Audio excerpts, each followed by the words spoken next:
you're heading one of the largest real estate developers in North India, okay, and one of the top 10 at least in the country as well. Imagine 2002 में द्वारका से गुड़गांव की journey कैसे रही होगी, मुझे नहीं पता मैं कितनी बसेस चेंज वेंज करके कैसे पहुंचा था, मैं पहुंच गया। फ्रॉम अ कंज्यूमर्स पर्सपेक्टिव उसके दिमाग में तो ये थॉट है ना कि बिकॉज मैंने पैसे दिए तो मुझे ये स्टैंडर्ड मिलना ही चाहिए। The money that you're spending also is changing. Do you have that gratitude that this fine dining is giving me this great food and this great service? दिमाग में तो ये है ना कि भाई 2 से 600 रुपए ले रहे भाई साहब, इतना तो बेयर मिनिमम है, ये तो देना ही है। पूरे जीवन काल में अगर एक इंसान ने घर बना लिया ना तो उसका सपना जो है ना साकार, और उस सपने को साकार करने में जिसकी भागीदारी है उसे वो ताउम्र नहीं भूलेगा, कभी नहीं भूलेगा। तो वो मुझे कहते हैं कि भाई ऐसा है सुदीप, अगर तुझे रियल एस्टेट नहीं आया तो तुझे प्रॉब्लम क्या है, देख ये वाली लोकेशन है ना, यहाँ पर हम एक होटल बना रहे हैं, तो ये होटल में आ जाइयो। अच्छा उस टाइम क्या होता था विपिन, अगर आप रिटेलर, मैं आपको आपके एक नक्शा दिखाऊं कि भाई साहब मैं ना यहाँ पर एक मॉल बना रहा हूँ, ग्रेट, 2 स्टोर मेरे हो गए, उसी नक्शे पे 2 साइन करेंगे, ये मेरे हैं, और हो गए। एक उनका टीम वाला एक LOI बनाएगा, आपको एक चेक मिल जाएगा। एक ब्लैकबेरी के प्रेजेंटेशन पे गया, ब्लैकबेरी फोन नहीं, ब्लैकबेरी अपैरल उद्योग विहार में, और उन्होंने सवाल पूछे कि पार्किंग पर स्क्वायर फुट कितनी है, और दैट आई वाज ज़ैप्ड, मैंने कहा है पार्किंग पर स्क्वायर फुट, ये क्या लॉजिक है। तो विपिन भाई एक्चुअली क्या है, इसका मूल सिद्धांत यही है कि भाई बदलाव ही जीवन में निरंतर है ना, इसे आप स्वीकारें या स्वीकार करें, ये तो तय है, ये होके रहेगा। अगर आप अपनी बुद्धि और विवेक से धन को अर्जित करेंगे तो आप अपने जीवन में माँ लक्ष्मी के उस स्वरूप को आमंत्रित करेंगे जिसमें माँ लक्ष्मी पद्म फूल पर विराजित होगी। ऑनेस्टी और इंटेग्रिटी का वो बेडरॉक, वो प्लेटफॉर्म जिसपे नॉर्थ इंडिया की मार्केट खड़ी हो, ताकि जब हम वेस्ट में या साउथ में जाके ये बोलें कि हम नॉर्थ इंडिया के रियल्टर्स हैं, तो इधर वे तो लोग हिकारत भरी नजरों से ना देखें हमें, लोग थोड़े सम्मान की नजरों से देखें। एक मनुष्य का सबसे बड़ा फियर क्या है लाइफ में? मरने का, मृत्यु, है ना, और वो गरीब और अमीर से निर्धारित नहीं होता, कुछ नहीं होता भाई, मनुष्य का सबसे बड़ा फियर ही मृत्यु है, और यही अखंड सत्य भी है।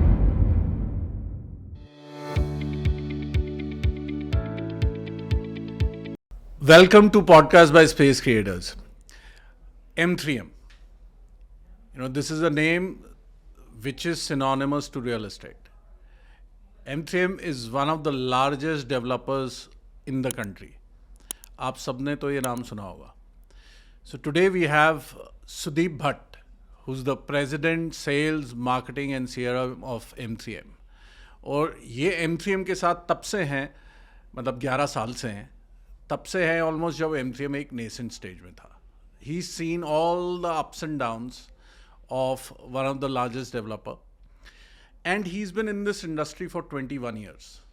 He's been a hotelier before, means about 4 years before that, and he's a very interesting person. But इस पॉडकास्ट में ना हम सिर्फ रियल एस्टेट की या सिर्फ M3M की बातें नहीं करने वाले, हम ये बात करने वाले हैं कि एक इंसान को पैसा कमाने के कौन कौन से रास्ते होते हैं, और उसके पास हमेशा ऑप्शन होती है कौन सा रास्ता चूज़ करने की, और रियल एस्टेट के लोगों के लिए क्या इम्पोर्टेंट है। अब ये लोग कौन से हैं, चाहे वो क्लाइंट हो जो इन्वेस्ट कर रहे हैं, चाहे वो डेवलपर हो जो डेवलप कर रहे हैं, डेवलपर के पास जो लोग काम कर रहे हैं, प्लस चाहे हमारे जैसे चैनल पार्टनर्स हो। It is a very interesting podcast and you must watch it till the end. And I have one more request, that in the comment section, keep sending us questions that you want us to ask in our future podcast. And keep sending us the names of the guests that you would want on the podcast as well. So let's welcome my dear friend Sudeep Bhatt. Welcome Sudeep. Thank you Vipin. हाँ सुदीप, आज मुझे पता है किस चीज़ की सबसे ज़्यादा खुशी है. खुशी ये है कि I have for the first time I have someone with me on this podcast जिसका रिलेशनशिप मेरे साथ रियल एस्टेट में बाद में और पर्सनल लेवल पे पहले शुरू हुआ था. Like I think we known each other for 17 years, 16-17 साल तो 16-17 साल, बिल्कुल ठीक है. तो और आज भी मैं पता है क्या फील करता हूँ कि our relationship is not only real estate, correct, and it is otherwise everything else. So I'm very happy and very excited, and thank you that you accepted the invitation. तो इट्स बीन माई प्लेजर। और वो LIC वाली tagline है ना विपिन की कि real estate के साथ भी और रियल एस्टेट के बाद भी, तो हम चलते रहेंगे बिल्कुल ऐसे। But then yes, I been hearing the previous podcast as well, और मुझे ऐसा लग रहा था कि भाई कि हमारी बातचीत होनी अब तय है, it should happen quickly now, है ना। तो thank you for having me. Yes, thank you. एक बात बताओ Sudeep, right now you are heading one of the largest real estate developers in North India, okay, and one of the top 10 at least in the country as well. And how does it feel, president of the company, और मतलब एक मजमे में आपके 5,000 लोग, 8,000 लोग, 9,000 लोग आपको सुनने आते हैं जब आप एक प्रोजेक्ट रिलीज करते हैं। तो देखो, as an organisation Vipin we been doing well, है ना। और नंबर वाइज अगर आप देखें तो because we are not a listed company, so our numbers need not get audited and they need not get published. But number wise, we would be, in the top 3 in the country. Yes. Wow. And yes, it's an honor, it's a privilege, but more importantly, it is a responsibility as well, because you're responsible for your team. You're responsible for your clients. And you're also responsible for the channel partners who made this possible. So this is what my experience is. और honestly, between you and me, Vipin, कभी ऐसा लगा नहीं कि भाई कि मैं कर रहा हूँ ये, तो ये अपने आप ही होता चला गया, But सुदीप, रियल एस्टेट हम लोगों के ऊपर एक ब्लेम है कि हम लोग ईगोइस्टिक बहुत होते हैं, एरोगेंट स्टाइल बहुत ज़्यादा, स्पेशली नॉर्थ इंडिया में तो है, I would say world wide ही है। तो how do you manage to keep yourself this humble? तो ह्यूमिलिटी का एक कारण तो विपिन ये है कि अभी ऐसा प्लान नहीं कर रहा था कि ये करना है। So this was never planned that I will be getting into real estate. So what was planned? I am a hotelier, if you know, I am a hotelier by training. मुझे बहुत ब्रीफली पता है वो। अच्छा, तो I am a trained hotelier. Okay. और मेरे career के 26 सालों में से 5 साल तो मेरे होटल्स में ही निकले। अच्छा, तो जैसा which part of the world? अच्छा, was I? So I was born brought up in a small city called Rourkela. अच्छा, my father was with the steel plant, and I am the eldest of 3 siblings. I've got 2 sisters younger to me. तो पले बड़े सब वहीं। And because I was born brought up in a steel city, so the culture was cosmopolitan. So वहाँ कभी everybody कोई भी कहीं से आया। हाँ, मतलब our immediate neighbors were from Kerala. So बचपन ऐसा बीता कि भाई अपनी मातृभाषा के साथ साथ मलयालम भी सीखी। अच्छा। So अब समझ लेता हूँ, बोल नहीं पाता। अच्छा, उड़ीसा में पला बड़ा तो उड़िया बोलता हूँ, and as fluent as my mother tongue. Because Oriya and Bengali are close, so I can speak a little bit of Bengali as well. तो बचपन ऐसा बीता। और 12वीं के बाद होटल मैनेजमेंट करने चला गया, तो वो भी भुवनेश्वर भी by choice, because it used to be one of the top 3 hotel management institutes in the country at that point time. तो वहाँ चले गए, 3 साल की पढ़ाई करी, एंड द फर्स्ट 98 99 और something, this was 95 to 98। Okay, 95 to 98। तो 98 पढ़ाई कंप्लीट, और पहली जॉब जो मिली वो मिली in Mayfair group of hotels. So they are one of the biggest in eastern India. तो करीब वो भी ईस्ट इंडिया में, अब of late they have branched out into territories as Goa. They have a property in Goa, they have property in Raipur, so now they are branching all of the country. तब छोटे थे, तब Orissa and Darjeeling were the only places where we were present. तो करीब 5 साल, and we were incidentally me and a couple of my batchmates, we were the first set of management trainees for this hotel management, this hotel group. तो हम we were kind of looked up as those blue-eyed boys and girls के management trainees है, पहली बार आए हैं। पर ठीक है, तो काम की वैल्यू पिन वहाँ से सीखी, डिग्निटी ऑफ लेबर वहाँ से सीखा। बचपन कॉस्मोपॉलिटन एनवायरनमेंट में बीता था, तो कभी ऐसा भेदभाव नहीं रहा कि भाई ये फला अच्छा है, फला बुरा है, सारे अच्छे हैं। जो पड़ोसी सभी बराबर है, सब बराबर है। और वो स्टील प्लांट का कल्चर भी वैसा होता है, वो सोसाइटी वैसी होती है ना। अच्छा, फिर क्या था, होटल में चले गए, तो होटल में आपको सारे काम करवाते हैं वो, so you become a manager the end of the day. But जब आप शुरू करते हैं अपनी जर्नी, तो you do everything. So I have done that, so I have I cleaned toilets? Yes, I've cleaned toilets. Have I done up rooms? Yes, I've done up rooms. Have I attended tables? Yes. Have I done wiping post a dinner is served? Yes, I've done that. Have I wiped plates and crockery, cutlery? Yes, I've done that as well. तो मुझे काम से कोई परेशानी नहीं थी, और पता नहीं कहीं ना कहीं वो इनग्रेंड होता गया. तो 5 साल बीते विपिन. एक ही होटल में? With the same group, but different hotel. I was posted to different properties. शुरुआत पुरी से करी थी, है ना, और फिर भुवनेश्वर आए. So one of the finest properties in Bhubaneswar, we were the startup team, we were part of the team which was setting it up. तो 2002 में फादर टुक VRS, पापा ने वॉलंटरी रिटायरमेंट ली स्टील प्लांट से. एंड क्योंकि हमारा पैतृक स्थान जो है वो बॉडी गढ़वाल है, तो हम उत्तराखंड से हैं, तो दिल्ली हमारे लिए एक लॉजिकल स्टॉप था, तो दिल्ली आ गए. अच्छा, नौकरी कोई नहीं थी उस टाइम पे, बट आगे दिल्ली वो नौकरी छोड़ दी. वो नौकरी छोड़ दी, मैंने कहा मिल ही जाएगी. पापा ने लिया इसलिए छोड़ी. अच्छा, पापा ने VRS ले लिया था, तो अब ये था कि भाई परिवार से दूर काफ़ी टाइम रहे हैं, and I am the only son the family, तो थोड़ा वो परिवार का भी लगाव और अटैचमेंट था कि भाई कि बेटा साथ रहे. ठीक है. तो मैंने कहा यार कुछ भला ही होगा इसमें, चलो ये कर लेते. तो वहाँ से उनसे विदा ली और दिल्ली आ गए. दिल्ली आके नौकरी ढूंढनी शुरू करी. तो मुझे ध्यान है विपिन, उस टाइम पे होटल का ऑप्शन भी था. तो मुझे लगता है हयात अपना दिल्ली, हाँ, अपना हयात दिल्ली जो बिकाजी गामा प्लेस, एक ऑप्शन वहाँ से थी जॉब की. और एक किसी ने ये बोला कि यार वाटिका ग्रुप भी अच्छा है, इनका हॉस्पिटैलिटी में अच्छा काम है, तो तुम ये ट्राई करो. ओके. तो मुझे ध्यान है मैं 2002 में I came to this place called first India place, जहाँ वाटिका का ऑफिस होता, जहाँ वाटिका पहले ऑफिस होता था, बिल्ट वाली बिल्डिंग में. और वहाँ मिला मैं. अनजाने में कहीं ना कहीं ये बात समझ में आई कि लाइफ में Vipin, the people that you have in your life and the people that you get to meet and interact with, they are the ones who will set the ball rolling in your life. अच्छा. तो आपको मैं बताऊं, और ये मैंने कम लोगों के साथ शेयर करा है. There used to be a lady called Shabana Khan who was managing the reception that day, जिस दिन मैं गया पहले दिन इन वाटिका के. हाँ जी. And Shabana to this date has been a great friend. She is based out of Dubai now. Shabana was full of energy. दफ्तर, मैं आपको आज बताऊं, आज तो रियल एस्टेट इतनी कर ली है कि अच्छे दफ्तर समझ में आने लगे. उस अब मैं अगर आपको ये बताऊं कि वाटिका का वो जो ऑफिस था ना, उस ऑफिस में फ्लोरिंग भी नहीं थी. अच्छा. उस पे जो शादियों में जो वो कारपेट नहीं पिसते हरे और लाल वाले, वो वाले लगे हुए, वो बिछे हुए थे. और जो उनकी केबल्स जा रही थी, नेटवर्किंग केबल्स नहीं, वो उस कारपेट के नीचे से गई थी. अच्छा. और वो कारपेट थोड़ा कमजोर सा होता है ना, तो जब उस पे फुटस्टेप्स ज्यादा लगते हैं तो वो आउट ऑफ फ्रिक्शन वो वियर एंड टेयर हो जाती है. उस पे टेप लगी हुई थी. ठीक है. तो मैं सोचता हूँ कि अगर ज्यादा ज्ञानी सुदीप भट्ट उस दिन उस दफ्तर में जाता, तो शायद वो दफ्तर देखकर ही रिजेक्ट कर देता. यार ये ऐसी जगह मैं नहीं काम कर सकता.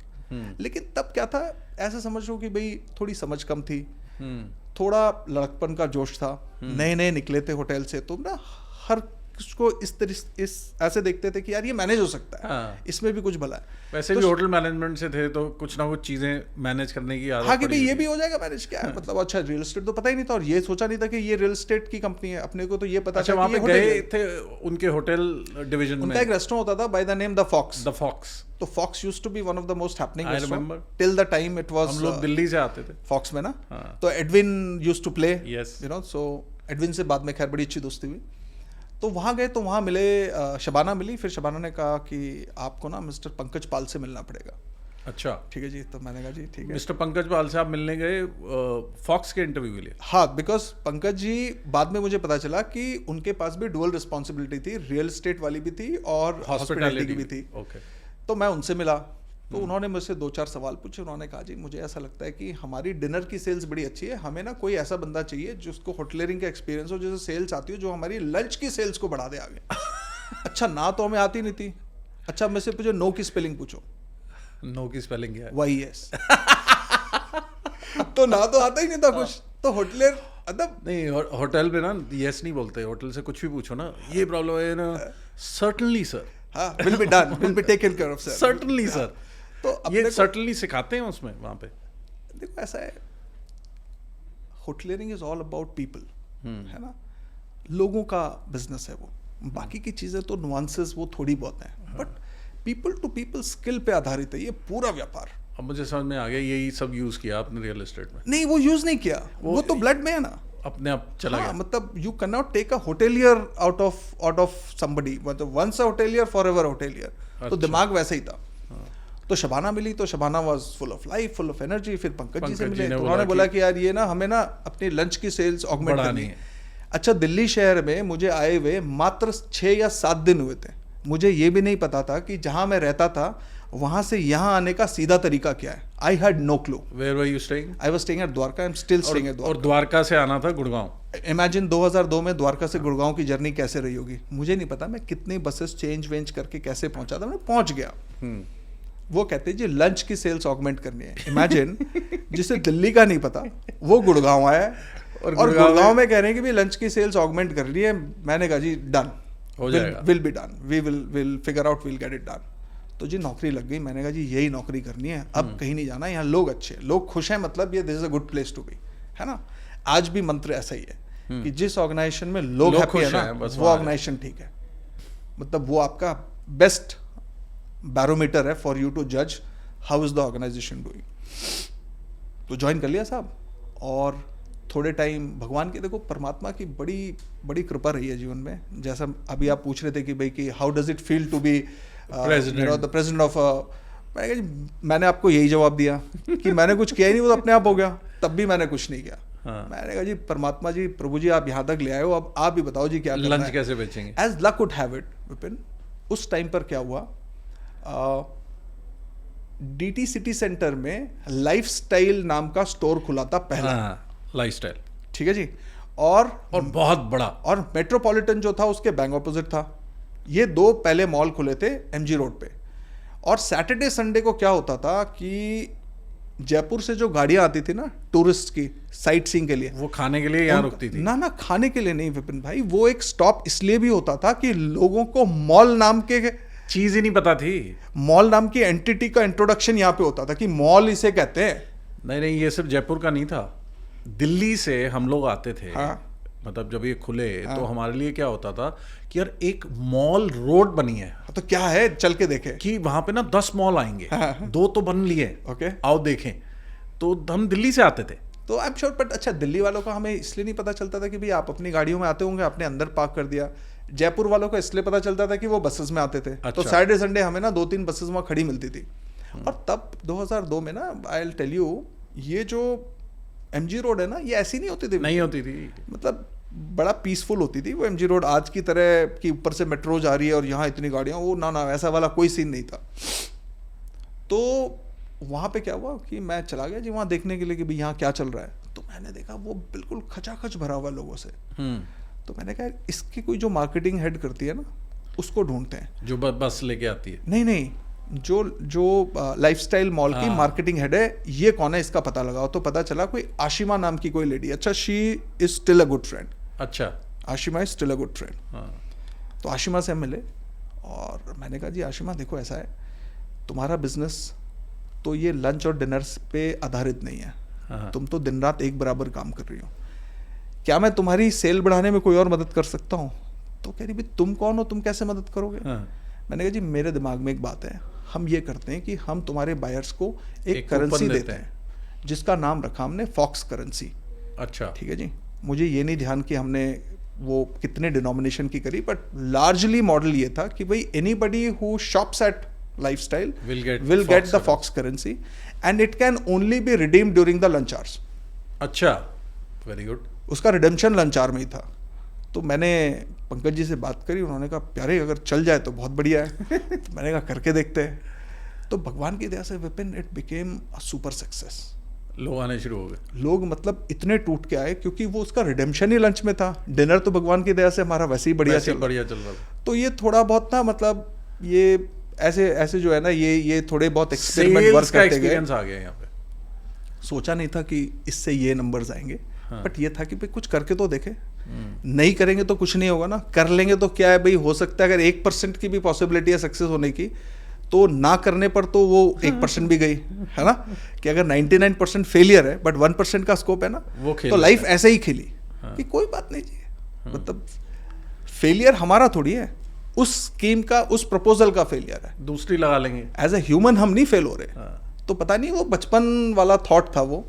अच्छा, स्कूल में एनसीसी बड़ी करी थी विपिन, तो थोड़ा फाइटिंग वाला जो जज्बा है वो, थोड़े डिसिप्लिन वाला जो जज्बा था वो, और थोड़े होटलियरिंग में, तो कुल मिला के ना ये समीकरण कुछ परिवार के वैल्यू सिस्टम्स थे। ऐसा था कि भाई कि सही तरीके से करना है, सच्चाई ईमानदारी से करना है, और लोगों के साथ मिलके करना है।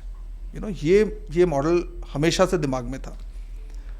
तो फॉक्स हो गया हिट। हाँ, फॉक्स चल गया भाई साहब, है ना, सेल्स बढ़िया हो गई लंच वंच वाली। फिर क्या हुआ, हमारा वाटिका सिटी लॉन्च हो रहा था, ये जो बादशाहपुर वाटिका सिटी, उस पे चौक पे जो वाटिका सिटी है, तो सेक्टर 40 उस दौरान, हाँ, वो तब ना, तुम्हें अगर ध्यान हो विपिन, तब उस टाइम पे प्रगति मैदान में एक रियल एस्टेट का शो लगता था, है ना, याद है? तो हम भी गए जी उसमें, और पंकज जी ने ना ड्यूटी बना दी सबकी। अच्छा, तब ना रियल एस्टेट में लोग कम थे, और ये हमारा पहला वेंचर था रियल एस्टेट का, ये वाला जो प्रोडक्ट था रियल एस्टेट का। तो रियल एस्टेट के हार्डकोर लोग कम थे, तो जो भी हमारे हॉस्पिटैलिटी वाटिका में कम थे, वैसे कम थे नहीं, वाटिका का तो ये पहला प्रोजेक्ट था ना रियल एस्टेट का, मतलब the journey, Vatika journey started with this project only, है ना। तो उससे पहले तो रियल एस्टेट के लोग थे नहीं। Karishma was there in the system, but Karishma was more from that leasing perspective, and she was a trained architect, तो उसकी जरूरत थी सिस्टम में, है ना। तो that is how that system was running, because हमने वो बिल्डिंग तो बना दी थी, जो फर्स्ट इंडिया प्लेस है, वो हमारा पहला प्रोजेक्ट था, वो बना दिया हमने। रेसिडेंशियल का जो पहला प्रोजेक्ट था वो was being done at Vatika city. तो सबके ना वो रोस्टर बन गए, और ये भाई कि भाई फला दिन सबने जाना है। फॉक्स तो चल रहा है अब, तुम रियल एस्टेट हाँ, कि ये करो भाई। मैंने कहा जी मुझे नहीं आता, ये भी सवाल पूछ लेंगे। तो उन्होंने मुझे 6-7 क्वेश्चन दे दिए कि देखो, ये सवाल पूछेंगे तो ये आंसर है, ये सवाल पूछेंगे तो ये आंसर है, इन 7 के अलावा कोई 8वां पूछेगा ना तो उसका कार्ड ले लेना और मेरे पास ले आना। हाँ, नहीं, उसको ये बोलना भाई somebody will get in touch with you। भाई ठीक है भाई, आपने कही, हमने मानी, वैसा वाला था भाई, यू से आई डू नो क्वेश्चंस आज तो कर लिया जी। बट करते कराते विपिन व्हाट क्लिक्ड, ये तो मुझे पता था ना कि मुझे रियल एस्टेट नहीं आता। वहां जो लोग आ रहे थे उनको थोड़ी ना पता था, उनको नहीं पता था, उनके लिए तो मैं एक्सपर्ट थे, और उनके लिए नहीं, एक्सपर्ट नहीं, मतलब सुपर एक्सपर्ट। भाई जो हमने कहा वही सत्य। भाई अगर 25 को अगर हमने 26 एकड़ बोल दिया वही सत्य, 1200 स्क्वायर फीट के मकान को हमने 1300 बोल दिया वही पत्थर पे लकीर है। But more than that, what really clicked that day was that what I was doing so far professionally was hospitality, and I owe my life to this training in hospitality. But what I realized was, Vipin, if you go to a good restaurant, you get to eat good food.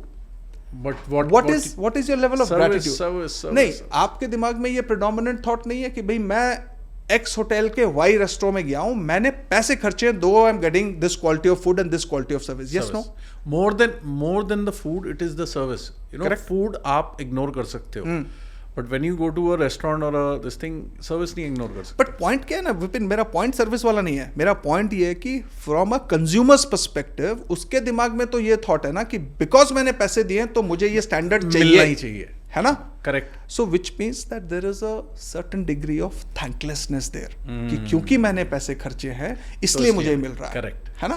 भाई you can't be expecting the same treatment that you gate at a naivedyam और अ Sagar Ratna, what you expect that you probably get at a roadside eatery. You know, so a roadside eatery will be at a certain level, both in terms of quality of food and service. Maybe a Naivedyam or a Sagar Ratna would be a certain level, and then if you go to a fine dining, you know, so that experience will alter.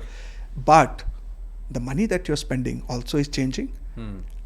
Do you have that gratitude that this fine dining is giving me this great food and this great service? दिमाग में तो ये है ना कि भाई 200 के 600 रुपए ले रहे भाई साहब, इतना तो बेयर मिनिमम है, ये तो देना ही है ना। What clicked that day, Vipin, was that people who came, I saw a sense of gratitude in their eyes. कि भाई lifetime में Vipin उस दिन समझ में आया कि you can stay at the finest of hotels at multiple times. धीरे धीरे जैसे हमारी इनकम जनरेशन बढ़ती है तो बड़े जगह पे जाना, आप मल्टीपल टाइम्स अच्छे रेस्टोरेंट्स में जाके खाना खा सकते हो। You can stay at a good property, और यही तो हम सेल करते थे भाई एज होटेलियर्स। हम क्या सेल कर रहे हैं? We are selling food, we are selling room accommodation, इसके अलावा क्या है हमारे पास? कुछ भी नहीं, है ना। और दोनों ही जगह थैंकलेसनेस है। लेकिन जो घर खरीदने आया ना, वो अपनी शायद लाइफ टाइम में एक बार ले पाए, वो बहुत खुश होता है। पूरे जीवन काल में अगर एक इंसान ने घर बना लिया ना, तो उसका सपना जो है ना साकार, और उस सपने को साकार करने में जिसकी भागीदारी है उसे वो ताउम्र नहीं भूलेगा, कभी नहीं भूलेगा, है ना। लेकिन उसी सपने को साकार करने में जिसने विघ्न और बाधा डाली उसे भी उससे भी नहीं बोलेगा। तो आप अक्सर ये सवाल पूछते हो कि भाई हमारे बिजनेस में लोगों के मन में इतनी कुंठा क्यों है इस बिजनेस को लेकर? कुंठा इसलिए ही है, अगर ये एक शर्ट होती ना जो आपके टेलर ने अच्छी नहीं सिली तो कहता जी कोई बात नहीं, अगली बार ध्यान रखना, ध्यान रखियो, घर तो एक बार का है, या फिर इसको ऑल्टर कर दे, है ना? हाँ। घर पे क्या करोगे? कुछ नहीं कर सकते। तो जो वो इंसान उस जर्नी में आपके साथ रहे, अगर वो आपका एक्सपीरियंस अच्छा है, अगर आपके सपनों का घर साकार होता दिखे, तो आप उसके लिए ईश्वर के बाद दूसरे नंबर के इंसान हो जिसे वो ताउम्र याद रखेगा, हमेशा याद रखेगा। अच्छा, आप और मैं Vipin, by the grace of God, we are at a stage where we've seen people buying multiple homes. हाँ हाँ। बट रहने का घर तो एक ही है ना विपिन? एक ही, बाकी तो ट्रेड कर रहे हैं। जो रहने वाला घर है अगर आपके मन मुताबिक आपको मिल जाए तो उससे बड़ी चीज उस नहीं जर्नी में आपकी भागीदारी करी है ना, वो आपके लिए मतलब आपका बेस्ट फ्रेंड है, आप उसे कभी नहीं भूल सकते। नाम नंबर फीडेड होगा, सेव्ड होंगे। कई बार ऐसा होता है, अब तो खैर 20-21 साल हो गए इस काम को करते हुए, बट तब ये क्लिक हुआ विपिन कि ये जो काम है ना, ये काम इस लीग से हट कर है, और अगर ये करने का मौका मिले ना तो करना कर लो। पहला।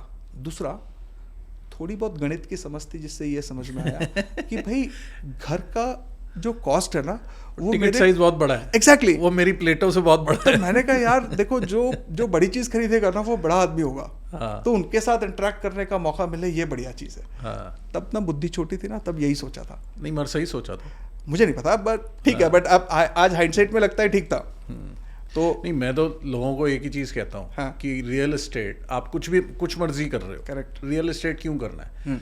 One of the big reasons is कि जो टिकट साइज है वो इतना बड़ा है, ठीक है, बिल्कुल ठीक है। और वो टिकट साइज क्योंकि बड़ा है, उसमें दोनों चीजें हैं, आपको अपॉर्चुनिटी भी बहुत बड़ी है, हाँ, मगर उसके बाद आपको सीरियसनेस और रिस्पॉन्सिबिलिटी भी चाहिए, जिम्मेदारी भी उतनी बड़ी है, वो उतनी ही बड़ी है, बिल्कुल ठीक है। मगर और इसीलिए एक जो रियल एस्टेट कुछ लंबे समय तक अगर कर ले और रिस्पॉन्सिबली कर ले, उस आदमी का तोड़ नहीं है। पता नहीं, अब देखो एज अ ब्रदर में भी कहीं आपके अंदर वो भ्रातृ भाव जग रहा होगा कि भाई कि ये भाई है, इसके साथ थोड़ी अच्छी बातें करते हैं, बट नहीं, ये मैं शायद अपने लिए भी कह रहा हूँ। हाँ बट ठीक है वैसे, but for both of us it works pretty well, है ना?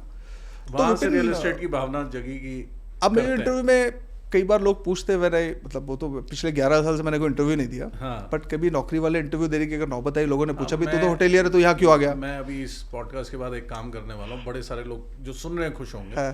आई went on your LinkedIn profile and there are only about 586 connections you have. मैं ना बड़ा सोशल मीडिया में बहुत कमजोर आदमी हूँ। I am sure you must be having at least 5000 pending request. तो after this podcast people be happy, वो सारी एक्सेप्ट करवाऊंगा पहले। करेंगे भाई साहब, बिल्कुल करेंगे। ये मतलब this is one thing that I have also taken up कि भाई देखो, बदलते समय के साथ अगर आप ना बदले ना तो आपका विलीन हो जाना तय है। ऐसा मेरे को 36 साल की उम्र में, हाँ।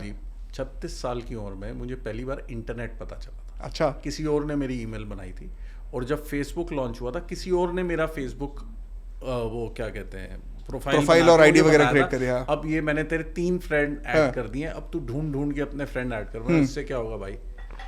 तो मेरे को इतनी लेट इन माई लाइफ 36 या 35 साल की उम्र में तो समझ में आया था ये सब क्या होता है। अब देखो यू एंड मी आर, और अभी आज हम पॉडकास्ट कर रहे हैं। मेरा पहला है भाई ये। हाँ, मेरा भी पहला ही है। नहीं, तुम्हारे साथ आप 14-15 कर चुके हो, आप ऑन रिकॉर्ड हो, आप बिल्कुल आप तो बिल्कुल डॉक्यूमेंटेड हो कि आप 14-15 कर चुके हो। मैं पहला कर रहा हूँ। वैसे मैंने इवेंट्स बड़े करे विपिन, बट ये पहला कर रहे हो। आपने 9000, 5000, 6000, 8000 लोगों के इवेंट बहुत सारे किए। अच्छा भाई, उसमें क्या है ना, उसमें मोनोलॉग है। हाँ, उसमें कोई सवाल नहीं कर रहा आपसे। मेरे हाथ में रिमोट है, मुझे जो चैनल चलाना है मैं वो चलाऊं। मुझे कई बार लोग आके पूछते हैं भाई how do you do it, और स्क्रिप्टेड है। अच्छा, वो स्क्रिप्टेड भी नहीं होता। हाँ, जो by and large there is a presentation that you need to run, but then more importantly what I enjoy Vipin in my presentation is the ability to connect with those 4,000-5,000 people who are there. Sudeep, ये पता है, I can understand it. I know it is not scripted. I've seen you talk like that. बहुत सारे लोग सोचते हैं मेरा podcast भी स्क्रिप्टेड है। हाँ, किसी को पता नहीं है, हम यहाँ आके बैठ जाते हैं और बातें करने शुरू हो जाते हैं। नहीं भैया, जो सुन रहे हैं मैं आपको कहना चाहता हूँ कोई स्क्रिप्टेड नहीं है, हम नॉर्मल बातचीत कर रहे हैं, just that it is getting recorded and you will hear it. and hopefully people will take some value for themselves and their lives out of this conversation. तो वहाँ पे आते हैं, then you thought कि ऐसे लोगों से मिलना शुरू होगा, तो मुझे लगा ये ठीक था. स्विच अप्लाई किया? नहीं कुछ नहीं करा. फिर देखो वो मैंने कहा ना भाई, God has been very very kind. I am God's chosen child. वापस आए, वो इवेंट खत्म हुआ, फिर पता चला कि गौरव भल्ला जी और पंकज जी ने ये बोला कि भाई कि तुम रियल एस्टेट करना चाहोगे, और मैंने साफ मना कर दिया कि मैं नहीं कर सकता, मुझे नहीं आता. तो मुझे ध्यान है हमारा जहाँ ऑफिस होता था वहाँ से हमें वाटिका ट्रायंगल बनता हुआ दिखता था. That building was under construction. तो एक दिन गौरव भल्ला जी ने, and I have the highest of regard for him as a human, as an individual, both for Anil ji and Gaurav ji एंड अपना पंकज जी एंड अपना. तो वो मुझे कहते हैं कि भाई ऐसा है सुदीप, अगर तुझे रियल एस्टेट नहीं आया तो तुझे प्रॉब्लम क्या है, देख ये वाली लोकेशन है ना, यहाँ पर हम एक होटल बना रहे हैं, तू ये होटल में आ जाइयो. तो मैंने कहा भाई वेस्ट इंड होटल बन रहा, तब वेस्ट इंड बना नहीं था, वो खाली प्लॉट ऑफ लैंड था जिसपे ये तय था कि एक होटल बनेगा. उन्होंने कहा यहाँ हमने एक होटल बनाना है, तू यहाँ आ जाइयो. फिर फॉक्स चल रहा है, तू फॉक्स में कर लियो, क्या दिक्कत है, परेशान क्यों हो रहा है, तू करना, ये अच्छा है ना. क्या बढ़िया तरीका. तो मैंने कहा जी अच्छा ठीक है, अगर वापस आने का स्कोप है और ब्रिज नहीं जलाए तो रिवर क्रॉस करके देख लेते हैं कि नदी के उस तरफ क्या है ना. तो that is how, and I tell a lot of my people who've interviewed me in the past, my interviewers, that I came by chance here, but I stayed by choice. I stayed by choice because I realized that here is a place where you could probably make a difference. This is not run of the mill job. अच्छा, फिर दूसरा था दिमाग में, देखो आदमी तो सरल है ना अपने, तो सरल तरीका सोचा भी, रोटी कपड़ा और मकान है ना. तो रोटी वाला काम तो कर लिया था, कपड़े का आता नहीं था और स्कोप दिख नहीं रहा था, बट मकान वाला स्कोप दिख रहा था. 100%. तो हमने कहा यार 3 बुनियादी जरूरतों में से अगर एक काम आता है और दूसरा सीखने का मौका मिल रहा है तो बेटा सीख लो, भूखे तो नहीं मरोगे. ठीक है. और दूसरा कि भाई साहब लोगों ने कह ही रखा था भी नहीं कर पाओगे तो वापस ले आएंगे, होटल में ले आएंगे. हाँ. तो हमने कहा भी शुरू हो जाते हैं, and that is how this journey began. आज व्हेन आई लुक बैक तो मुझे ऐसा लगता है कि मेहनत भी करी है. कैसे मेहनत करी है? कमर्शियल बेचना शुरू किया वहाँ पे. हमारे ना जहाँ आज वाटिका सिटी सेंटर है, right across, we were planning, Vatika was planning to do a mall there at one point in time, है ना. उसका नाम वाटिका सिटी मार्केट था. अच्छा. और स्पाइरल बाउंड ब्रोशर्स में हमने वो मार्केट करना शुरू करा. तो हमारा थॉट ये था उस टाइम पे जब हमने ये इसको कंसीव करा था, हम ऐसा सोचते थे विपिन की करोल बाग, चांदनी चौक, साउथ एक्स, सरोजी नगर, ये सारी रीजनल मार्केट्स थी. इन सब को ऑर्गेनाइज्ड फॉर्म में अगर ले आए तो हमारा प्रोडक्ट सक्सेसफुल हो जाएगा. ओके. है ना. तो मुझे ध्यान है मैं और हमारे Vikas Verma ji, who used to be my reporting manager, तो हम दोनों ने बड़ी मेहनत करी टू लीज दिस प्रोडक्ट. और मेहनत भी ऐसी थी विपिन कि मई जून में गर्मियाँ कैसे होती हैं, मतलब you would have a sense, 45 degrees. मेरे पास मोटरसाइकिल, अच्छा विपिन तब पैसे भी नहीं थे, पहली मोटरसाइकिल भी पिताजी के पैसे से ली है ना. और हम निकलते थे मोटरसाइकिल में. We used to go to Greater Noida जहाँ मदरसन सोमी का ऑफिस होता है, टू कवर दोस टेरिटरीज. मई जून की जाके लीज के लिए, हाँ, कि उनसे बात करें भाई, are you looking to buy, are you looking to lease something, है ना. हम एक प्रोडक्ट ऐसा लेकर आ रहे हैं. तो those were organisations which we thought could be useful for us, है ना. कुछ उसमें ऑफिस वाला कॉम्प्लेक्स का भी कुछ प्लानिंग थी. तो भाई रिटेलर्स के पास भी जाते थे और लार्ज कॉर्पोरेट्स के पास भी जाते थे. अब 48 डिग्री का टेम्परेचर मोटरसाइकिल में, और अंदर ऑफिस में जाओ तो वो 24-25 डिग्री पे हो, फिर वापस निकलो फिर 48, फिर अंदर किसी कॉर्पोरेट में जाओ, तो ये चलता था. बट कभी लगा नहीं ऐसा कि यार बड़ी मेहनत कर रहे. अच्छा, मुझे तो दिल्ली के रास्ते भी नहीं पता थे, तो मैं इनको फॉलो करता था और मैं इनको कहता था भाई आप थोड़ा ना गाड़ी धीरे धीरे चलाना, मैं आपको फॉलो करूँगा. तो ऐसा बीता जीवन. और ये थोड़ा टाइम चला. इसके बाद मौका ऐसा मिला कि one of the clients that I met turned out to be somebody who was based out of Kanpur. He called me over. उन्होंने मुझे बोला कि भाई मैं तुम्हें टिकटें भेज रहा हूँ, तुम कानपुर आ जाओ, मैं 2 दुकानें लूँगा तुमसे. तो मेरे को बड़ी खुशी हुई. मैंने विकास जी को बोला, मैंने कहा भाई ये 2 दुकानें ले रहे हैं, जाना चाहिए क्या? कह रहा हाँ जाना चाहिए. कानपुर गए और कानपुर में उन्होंने कहा दुकान तो ले लेंगे लेकिन तुम्हारे बुलाने का मतलब ये है कि हम एक मॉल बना रहे हैं, तुम इस मॉल को मैनेज करोगे. कहाँ पे? कानपुर में.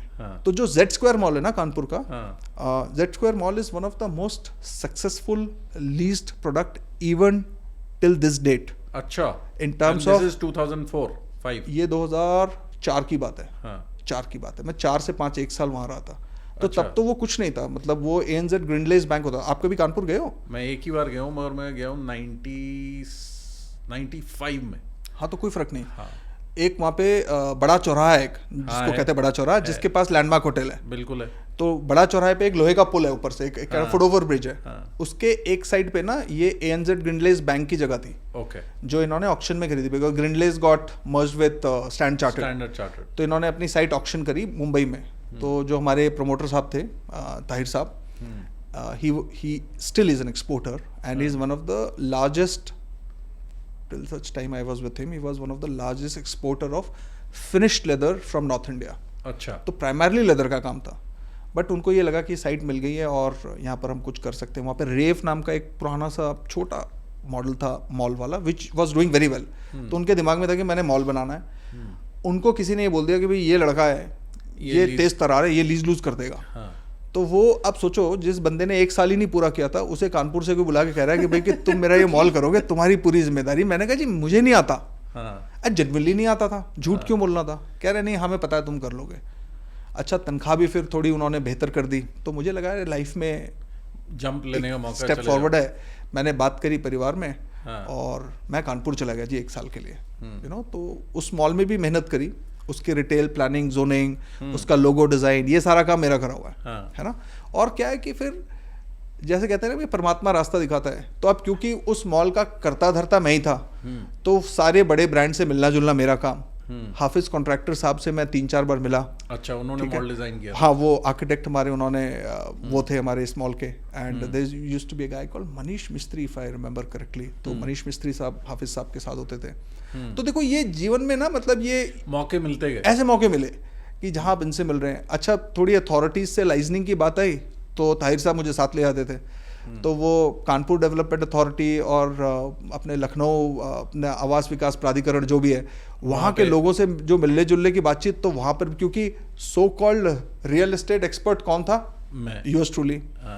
तो मैं जाता था जी वहाँ पे। अच्छा, मैं मन ही मन सोचता था कि तुझे तो नहीं आता बेटे, तू क्या करेगा? पर मैं कहा जी परमात्मा, अब आपने यहाँ भेजा, अब आप ही बताओ जी क्या करना है जी, रास्ता भी आप ही ने बताना है। तो मुझे याद है, एक छोटी सी घटना शेयर करता हूँ। At one point in time एक दिन ताहिर साहब ने बोला कि सुदीप, नक्शे नुक्शे बन गए थे, हमने सब कुछ, लोगो प्लानिंग वानिंग सब कुछ कर ली थी, सब कुछ हो गया था। ताहिर साहब मुझे आगे कहते हैं कि यार हम ना इसको बेचेंगे, इस प्रोडक्ट को। अच्छा। मैंने कहा जी अगर आपने ये बेच दिया तो आप लीज नहीं कर पाओगे। कहते नहीं, सारे बेचते हैं, उनका लीज भी हो जाता है। मैंने कहा नहीं, लीज पे आपका कंट्रोल खत्म हो जाएगा बेचते ही। तो कहते बनाएंगे कैसे? मैंने कहा ये आपके बैंकर से इतनी अच्छी आपकी रिलेशनशिप है इनके साथ, इनसे पैसे लीजिए। कह रही ये हमें पैसे क्यों देंगे? हमने कहा जी कैश फ्लो बनाते हैं ना, हम बताते हैं इनको कि भाई हमारे फ्यूचर रिसीवेबल्स क्या है, बेसिस दैट वो दे देंगे लोन। तो थोड़ी बहुत हमने एक्सेल वेक्सेल पे बातचीत करी, और we spoke to SBI and they agreed. तो हमें लोन मिल गया। तो मुझे नहीं पता, मुझे छोड़े हुए करीब आज कितने साल हो गए, मेरे ख्याल से 19 साल हो गए, 19-20 साल। पर अब उन्होंने बेचा नहीं बेचा, मेरे ख्याल से नहीं बेचा होगा, because it is one of the highest. बन गया और किराए पे लग गया, और आज तक नहीं बेचा। एंड इट इज मतलब ऐसा चल रहा है वो ना धड़ल्ले से, मतलब वो, मतलब it is a success story that a lot of people would want to emulate. God had been kind and you know, उनकी बड़ी मेहनत थी। He wanted to give something back to the city. They were 3 generations in this business, Tahir sahab. तो कहते थे भी शहर के हमारे ऊपर ना बड़े एहसान है, तो शहर को कुछ वापस देना चाहते हैं, कोई अच्छी चीज़ बनाएंगे। तो वैसा चला। तो 1 साल वहाँ रहा, फिर मेरी शादी भी तब 2003 की थी। अच्छा। तो परिवार को लगा कि यार इसको ना वापस बुला लेना चाहिए, ये because I used to stay there alone. तो वापस आ गया फिर मैं, है ना। बट ये पूरी जर्नी में क्या है कि वेदर रिटेल करा या रेजिडेंशियल सेल्स करा, विपिन, मज़ेदार बात ये रही कि अपनी काबिलियत से ज़्यादा ना ऊपर वाले की, एंड ग्रेट पीपल अराउंड। आज भी ऐसा ही है। मुझे अगर आप पूछोगे भाई कि आप काबिल हो, मैं बिल्कुल नहीं। सुदीप, ये पता है, ये बिलीफ से आता है, ये बिलीफ सिस्टम है। Because you are grateful to him और you are surrendered to him. I am just using him. कई लोग पॉडकास्ट में लिख देंगे इसके लिए गॉड सिर्फ हिम ही है। Divine, god divine. You are grateful to the divine, correct, and you are grateful to people around. ये this is your belief system that has you think this way and gives you that those great people around. नहीं, इसको ऐसा मानो कि क्योंकि ऐसा है इसलिए मैं मान रहा हूँ। आप समझो, देखो, अब इधर वेज आप बोल सकते हो। अब MTM में अगर आप ऐसे बोलोगे ना कि ऐसा है इसलिए मैं बोल रहा हूँ, तो बहुत सारे लोग ना ये बोलना शुरू हो जाएंगे मेरे पास ऐसा नहीं है। हाँ, तो मैं तो बोलूँ क्यों?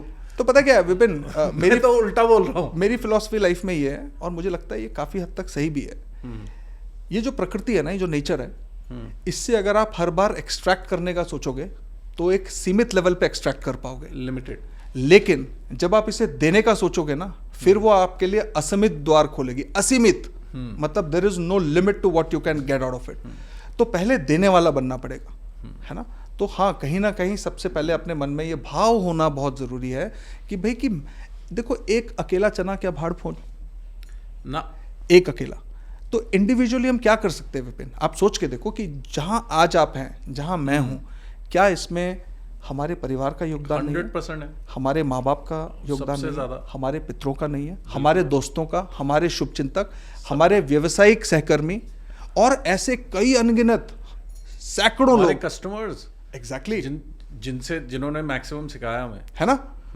इन सब के प्रति आभार के अलावा और कौन सा भाव जग सकता है मन में? आप सोचो ना, मतलब कितना उन्होंने सेल्फलेसली दिया है ताकि हम वो बन पाए जो हम बन पाए। नहीं तो अपने आप में हम क्या ही थे यार। मतलब मैं तो ऐसा सोचता हूँ भाई, बड़ा मतलब ग्रैटिट्यूड है मन में कि भाई देखो, ताहिर साहब ने बुला लिया तो इतने सारे लोगों से मिल लिए, है ना।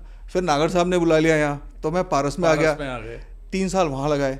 जीरकपुर का मॉल दे दिया मुझे। अच्छा, जीरकपुर में भी धूल मिट्टियां उड़ती थी उस टाइम पे। तो हम जीरकपुर जाके वो कभी सिनेमैक्स के हेड को दिखा रहे हैं, कभी किसी उसमें भी लीजिंग कर रहे थे। हाँ, तब भी लीजिंग ही कर रहे थे। थोड़ी बहुत सेल्स भी कर रहे थे, है ना, बट तब लीजिंग वाला फोकस ज्यादा था। अच्छा, वो टेरिटरी का नहीं पता था, जीरकपुर नाम ही पहला तब सुना। वो समय एक ऐसा था जब ना लीजिंग और सेल्स में बहुत ज्यादा डिफरेंस नहीं होता था, ओवरलैप होते रहता था। लीजिंग वाला सेल्स कर लेता, सेल्स वाला लीजिंग कर लेता था। आज तो बड़ी टेरिटरी डिफाइंड है ना कि लीजिंग वाला लीज ही करेगा। नहीं, बट वो भले समाने थे भाई साहब। उस समय सब मिक्सिंग चल रही थी। अच्छा, उस टाइम क्या होता था विपिन, अगर आप रिटेलर, मैं आपको आपके एक नक्शा दिखाऊं कि भाई साहब मैं ना यहाँ पर एक मॉल बना रहा हूँ, ग्रेट, 2 स्टोर मेरे हो गए। उसी नक्शे पे 2 साइन करेंगे, ये मेरे हैं, और हो गए। एक उनका टीम वाला एक LOI बनाएगा, आपको एक चेक मिल जाएगा। तो आपने कुछ नहीं करना, आपने सिर्फ उसको नक्शा दिखाना है and you are done and sorted. You are done and sorted. मुझे भी, और अभी क्या फर्क है? अब ऐसे क्यों नहीं होता? अब ना थोड़ी सी थॉट प्रोसेस चेंज हुई है विपिन। जैसे रिटेल हैज इवॉल्व्ड, है ना, and retail has evolved at 2 levels. At the retailer side, people who are into the retailing business now understand that merely having a brick and mortar store in a mall is not going to take my sales to the next level. You have to be at the right place at the right time with the right visibility. That is what will work. You know, so end of the day, देखो, आज समझ ये बोलती है कि every retail is governed by its catchment. जो लोग आसपास रहते हैं, जो वहाँ फुटफॉल होगा, वो डिटरमाइन करेंगे कि भाई आप कामयाब हैं या आप नहीं हैं, है ना। मुझे भी ऐसा लगता था विपिन कि ये तो बिल्कुल आसान काम है, मैंने नक्शे ले जाओ सब हो जाएगा। पहली बार मैं जब एक ब्लैकबेरी के प्रेजेंटेशन पे गया, ब्लैकबेरी फोन नहीं, ब्लैकबेरी अपैरल, उद्योग विहार में, और उन्होंने सवाल पूछे कि पार्किंग पर स्क्वायर फुट कितनी है, और दैट आई वाज ज़ैप्ड। मैंने कहा है पार्किंग पर स्क्वायर फुट, ये क्या लॉजिक है? फिर दूसरा उन्होंने ना पत्थर मारा मेरे सिर पे, किस FAR पे कैलकुलेट। मैंने कहा FAR क्या होती है? ये तो मुझे फार ही पता है, लेकिन ये FAR क्या है और ये ऐसे क्यों बोल रहे हैं? और मैंने देखा ऐसे, मेरे बगल में विकास जी बैठे हुए, तो उन्होंने मेरा हाथ दबाया। मैंने कहा जी यहाँ तो मैं बिल्कुल चारों खाने चित्त भाई साहब।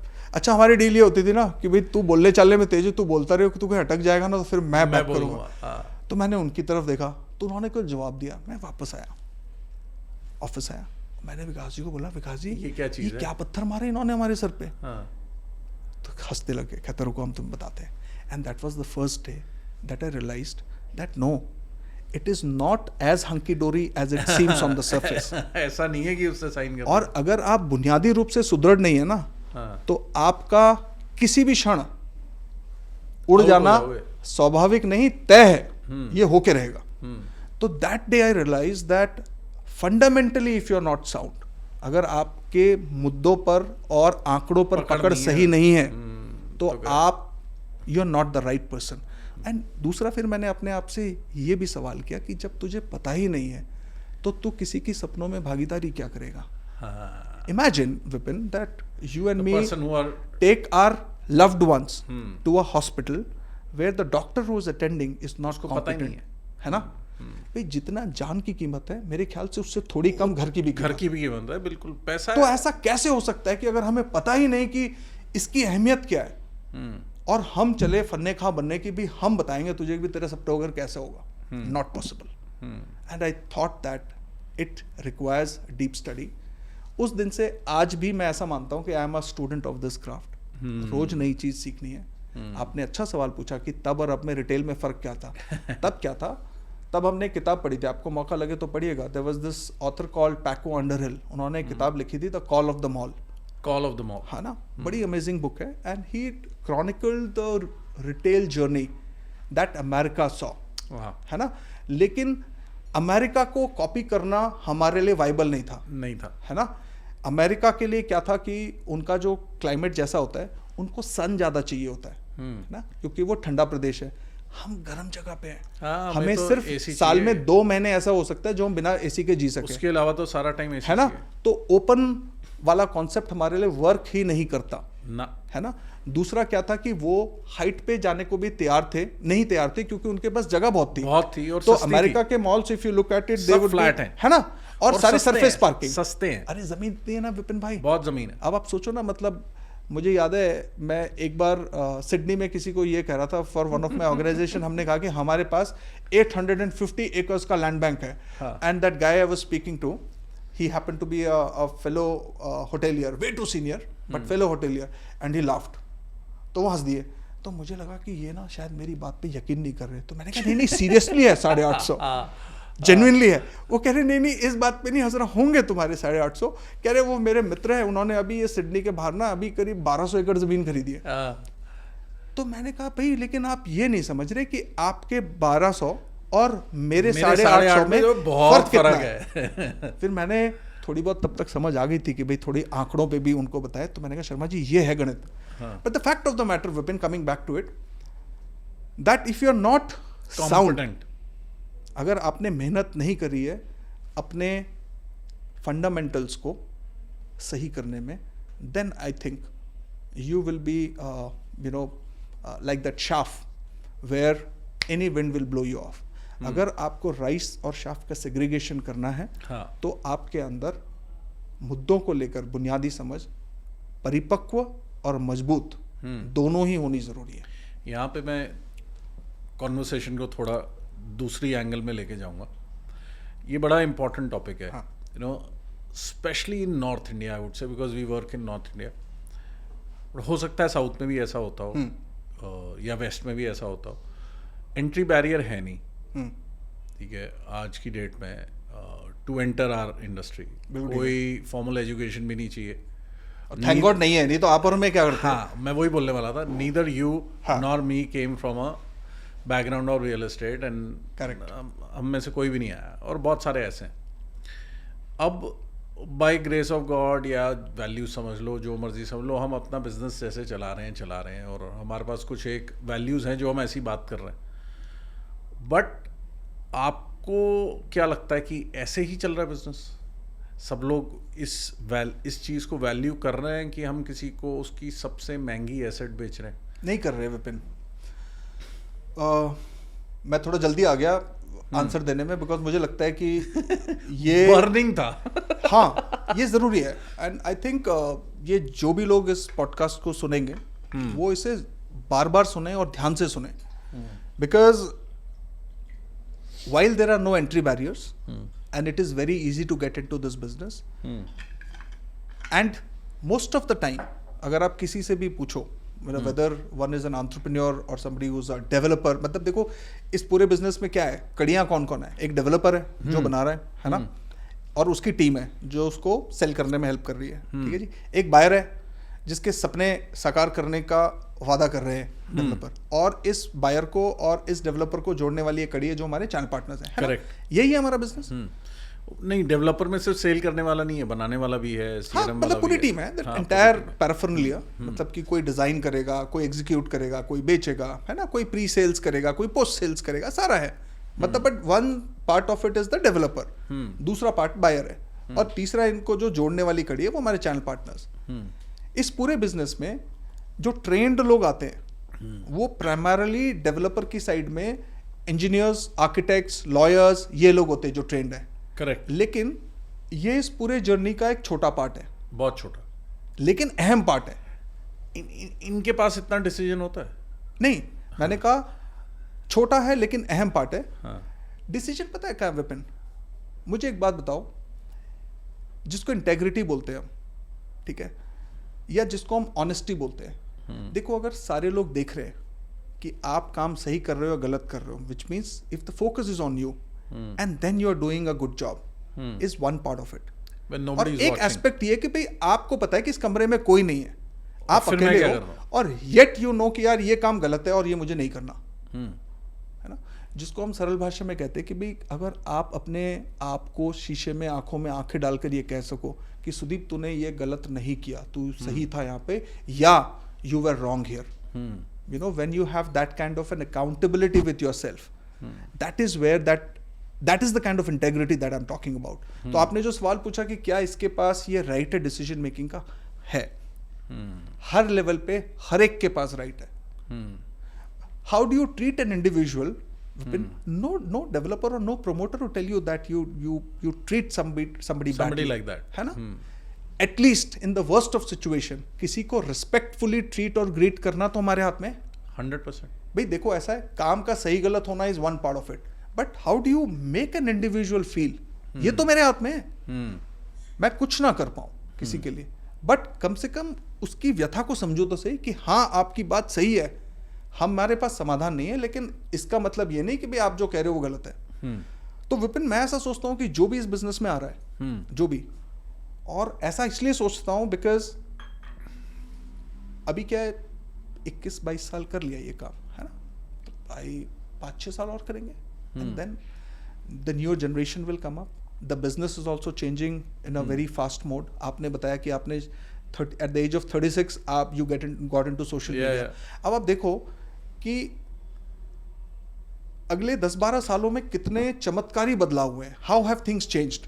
तो जिस हिसाब से चीजें चेंज हो रही है ना, बदल रही हैं, 5 साल में सब कुछ ऑल्टर हो जाएगा, है ना विपिन। तो you will see younger workforce, you will see a newer way of doing business. हो सकता है हमारी अगली जनरेशन ये बोले कि बड़े सारे लोग ये अनुमान लगा रहे होंगे सुदीप 5-6 साल में रिटायर हो जाएगा। ऐसा नहीं है, गाँव जाएंगे आप, फिर आराम से बैठेंगे। I पहाड़ी don't आदमी think so. पहाड़ जाएगा। अच्छा। पर मुझे नहीं पता, देखो 5-6 साल में क्या होगा मुझे नहीं मालूम, बट इम्पॉर्टेंट ये है कि जिस हिसाब से आज परिवेश बदल रहा है, इस हिसाब से ये भी हो सकता है कि भाई कि जो आपके और हमारे बच्चे हैं, ये इन घरों में नहीं रहना चाहेंगे जिनको हम आज सारी मेहनत लगा के बना रहे हैं, है ना। हाँ। हो सकता है वो दुनिया के किस कोने में रह रहे हो, है ना। और आज से अगर कोई 10 साल पहले आपको ये बोलता कि कोवर्किंग नाम की कोई चीज होगी, आप मान जाते उसकी बात ना, मतलब तो आपको ऐसा क्यों लगता है कि को लिविंग नहीं हो सकती? भाई कई जगहों में होने लग गई है, और हो सकता है एक लार्जर तरीके से होने भी लग जाएगी। कोवर्किंग जब शुरू भी हुआ था ना, हाँ। 5-7 मतलब 2016-17 में शुरू हुआ होगा। मैं अपने आप को तो कभी इमेजिन नहीं कर सकता था। कोवर्किंग का बिजनेस करना तो एक अलग बात है, मगर कोवर्किंग सेंटर के अंदर मैं अपना ऑफिस बनाऊंगा, आई नेवर थॉट। एंड आज मेरे से पूछो तो I don't want to work anywhere else, है ना। हाँ। तो विपिन भाई एक्चुअली क्या है, इसका मूल सिद्धांत यही है कि भाई बदलाव ही जीवन में निरंतर है, हाँ। है ना। इसे आप स्वीकारें या स्वीकार करें, ये तो तय है, ये होके रहेगा। हाँ। अब ये एडवाइस क्या दे रहे थे आप जो लोग ज्वाइन? मेरी सलाह ये है, हाँ, कि सबसे पहले जो संदर्भ है ना, वो आपका निर्णायक होना चाहिए। वो तो है ही निर्णायक, ठीक है जी। संदर्भ निर्णायक इस तरीके से कि आप बिना संदर्भ के आएंगे तो आप कहीं भी जाएंगे। नहीं, संदर्भ तो है ना, रियल एस्टेट में आने का एक ही संदर्भ है, पैसा। अच्छा, तो if money is what and which is true for most of the cases, पैसा एक तरीके से समझो तो पैसा पैसा है ना। लेकिन अगर आप थोड़ी गहराई से पैसों को भी समझो, पैसे की अगर आप परिभाषा को समझो कि उसका स्रोत क्या है, मैं आपको ना थोड़ा सा डाइग्रेस करके एक तरीके से समझाता हूँ और फिर वापस इस पे आ जाएंगे। हम अपने सनातन में हिंदू धर्म के हिसाब से जो लक्ष्मी की देवी है ना, ठीक है, जो धन की देवी है वो लक्ष्मी है, और जो विद्या की देवी है वो माँ सरस्वती है। बिल्कुल है ना। और ये मुझे थोड़े दिन पहले पता चली Vipin, but I think I must share it with you. माँ लक्ष्मी के भी लगभग 52 स्वरूप होते हैं, ठीक है। ये नहीं पता 52 होते, मैंने सुनो, ये बड़ी पता मजेदार बात है विपिन भाई, बड़ी मजेदार बात है। हाँ। और अगर कोई आपसे ये पूछे कि माँ लक्ष्मी का वाहन क्या है, जैसे माँ सरस्वती किस पे विराजती हैं? मोर पे, पीकॉक। माँ लक्ष्मी का वाहन क्या है? अमूमन अगर आप देखोगे तो आपको माँ लक्ष्मी उल्लू पे विराजित दिखेंगे। 100%। यस नो में भी यस, है ना। अब क्या है, जो हम ये 52 स्वरूपों की बात कर रहे हैं, तो आपने अपने जीवन में किस स्वरूप में माँ का आह्वान किया है, ये इस बात का निर्धारित करेगा कि आपका आने वाला समय कैसा है। अब मैं आपको एग्जांपल पैसा लगने का माल है। हाँ, पहले तो कमाना है, हाँ, फिर तो उसके जो आएगा वो लगेगा कितना। करेक्ट, वो फलेगा फूलेगा कितना यही निर्धारित करेगा कि भाई अगर बचा तो कहीं लगेगा ना, हो सकता है बचे भी ना। आप एक बात को समझिएगा, जो आप और मैं आज काम कर रहे हैं, ऐसा तो नहीं है कि भाई कि हमारी धन की जरूरत खत्म हो गई है ना, है ना। बिल्कुल है, ऐसा तो चाहिए, हर किसी को चाहिए, बिल्कुल चाहिए। अगर आप अपनी बुद्धि और विवेक से धन को अर्जित करेंगे तो आप अपने जीवन में माँ लक्ष्मी के उस स्वरूप को आमंत्रित करेंगे जिसमें माँ लक्ष्मी पद्म फूल पर विराजित होगी। और अगर आप, अब मैं बोलूं थोड़ी देर के लिए, and you know, because this is an informal kind of a conversation, we'll go to mature like-minded people. Vipin, for a moment think, you and me want to make money in an illicit way, कि हम कोई ऐसा काम करें जो गैर कानूनी है ना। उससे भी धन अर्जित हो सकता है, बिल्कुल हो सकता है। तब हम अपने ज्यादा हो सकता है, ज्यादा भी हो सकता है, इनफैक्ट ज्यादा ही हो सकता है। इसी वजह से कई लोग जो है उस राह पे चले, ज्यादा भी हो सकता है और जल्दी भी हो सकता है। तब आप अपने जीवन में माँ लक्ष्मी के उस स्वरूप को आमंत्रित करेंगे जहां पर वो उल्लू पर विराजित है। अच्छा, उल्लू बुरा नहीं है, बेवकूफ पंछी नहीं है ना, लेकिन बोलचाल की भाषा में उल्लू को बेवकूफ के साथ जोड़ा गया है ना। तो मैं उसी सरलता से इस बात को कह रहा हूं कि जब आप माँ लक्ष्मी के उस स्वरूप को अपने जीवन में लेकर आएंगे तो आपका जीवन भी वैसे ही घटित होगा। और अक्सर आपने ये सुना होगा कि लोग कहते हैं कि भाई कि माँ लक्ष्मी और माँ सरस्वती इकट्ठे नहीं होते। लेकिन जब आप ज्ञान के अर्जन से माँ लक्ष्मी को आमंत्रित करेंगे, तब जहां माँ सरस्वती का वास होगा वहां माँ लक्ष्मी भी होंगी और लंबे समय तक आपके साथ होंगी। तो इसलिए मैंने कहा कि भाई धन को भी धन की तरह समझना कि भाई 100 रुपए का नोट हर किसी के लिए सेम है ना। राइट मीन्स और रॉन्ग मीन्स, रुपए तो 100 रुपए तो वैसे ही रहेगा ना, करेक्ट, करेंसी में कोई चेंज नहीं आना। लेकिन what that 100 does for you will B governed by how you got that 100। Correct. तो मेरा उन सारे लोगों से ये निमंत्रण है, ये रिक्वेस्ट है, ये निवेदन है कि आप और मेरे लिए, सबके लिए पैसा जरूरी है, लेकिन मनी द राइट वे, पहला। दूसरा, क्योंकि इसमें कोई एंट्री बैरियर नहीं है विपिन भाई, क्योंकि इसमें कोई एंट्री बैरियर नहीं है, इसलिए बहुत जरूरी है कि हम अपने स्तर को उच्च रखना चाहते हैं या निम्न रखना चाहते हैं, ये निर्णय आपका इंडिविजुअल है, ये व्यक्ति विशेष का निर्णय है। अब मैं आपको एग्जांपल देता हूं। आपके ऑफिस में कितने लोग काम करते हैं? ऐसा मान ले 25-30 लोग, 60 लोग, है ना। मैं कई बार कहता हूं इस बात को, और आज मैं इसको ऑन रिकॉर्ड भी कहना चाह रहा हूं।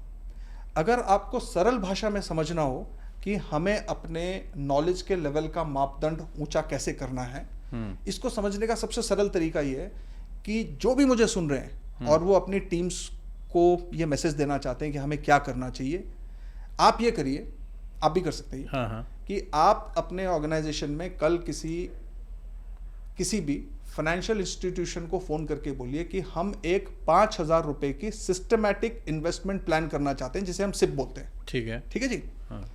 अब टिपिकली जो काम आप और मैं करते हैं, हमारे लिए 5,000 रुपए महीने वाला काम शायद, मतलब हमारा कॉल सेंटर उसको रजिस्टर भी ना करे कि भाई हम नहीं करते, है ना, टाइम वेस्ट है।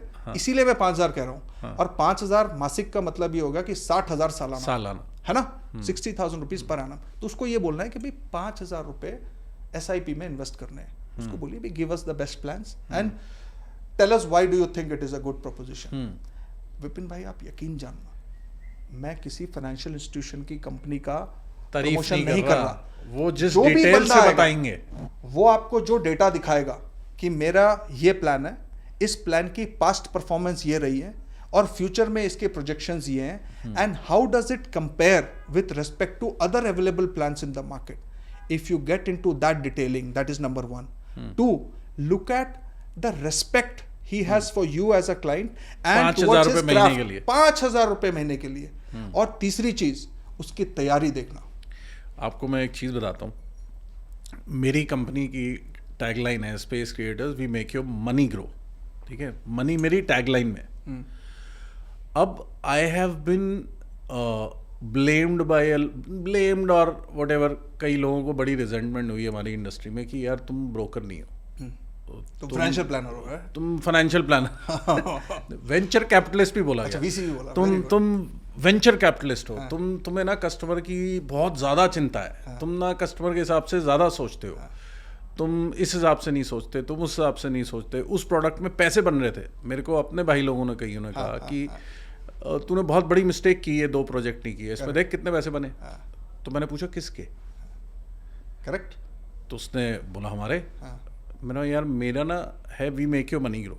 मैंने सुदीप बहुत बार, and this has been a challenge for me, this has been a challenge from the developer side, this has been a challenge even from my team side, this has been a challenge for hiring also।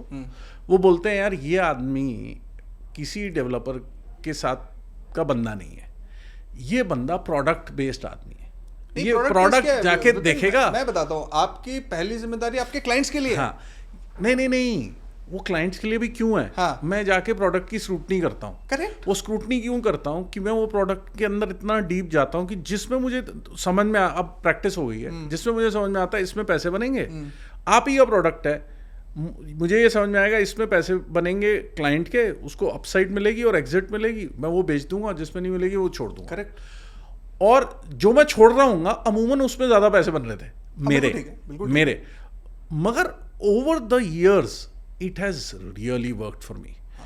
इसीलिए मेरे पास repeat clientele ज़्यादा है, बहुत सारा मेहनत कई बार नहीं करनी पड़ती। और ये समझाना जो आप बोल रहे हो ना 5,000 रुपये का SIP, आप 5,000 रुपये का SIP का, मैं अपनी टीम को एक ही चीज़ समझाता हूँ, भाई तुम्हारे लिए 1 करोड़ 2 करोड़ 4 करोड़ 5 करोड़ 10 करोड़ जो आदमी लगा रहा है वो चने हो चुके हैं, ठीक है, तुम मजाक सोचते हो। करेक्ट। कोई 1.5-2 करोड़ वाला आता है तो उसका तो फ़ोन भी तुम रिप्लाई नहीं करते ढंग से, तो मगर तुम ये समझ नहीं रहे कि उनके लिए वो बहुत बड़े पैसे हैं। बिल्कुल ठीक बात है। और उनके लिए वो पूरी ज़िंदगी की कमाई हो सकती है।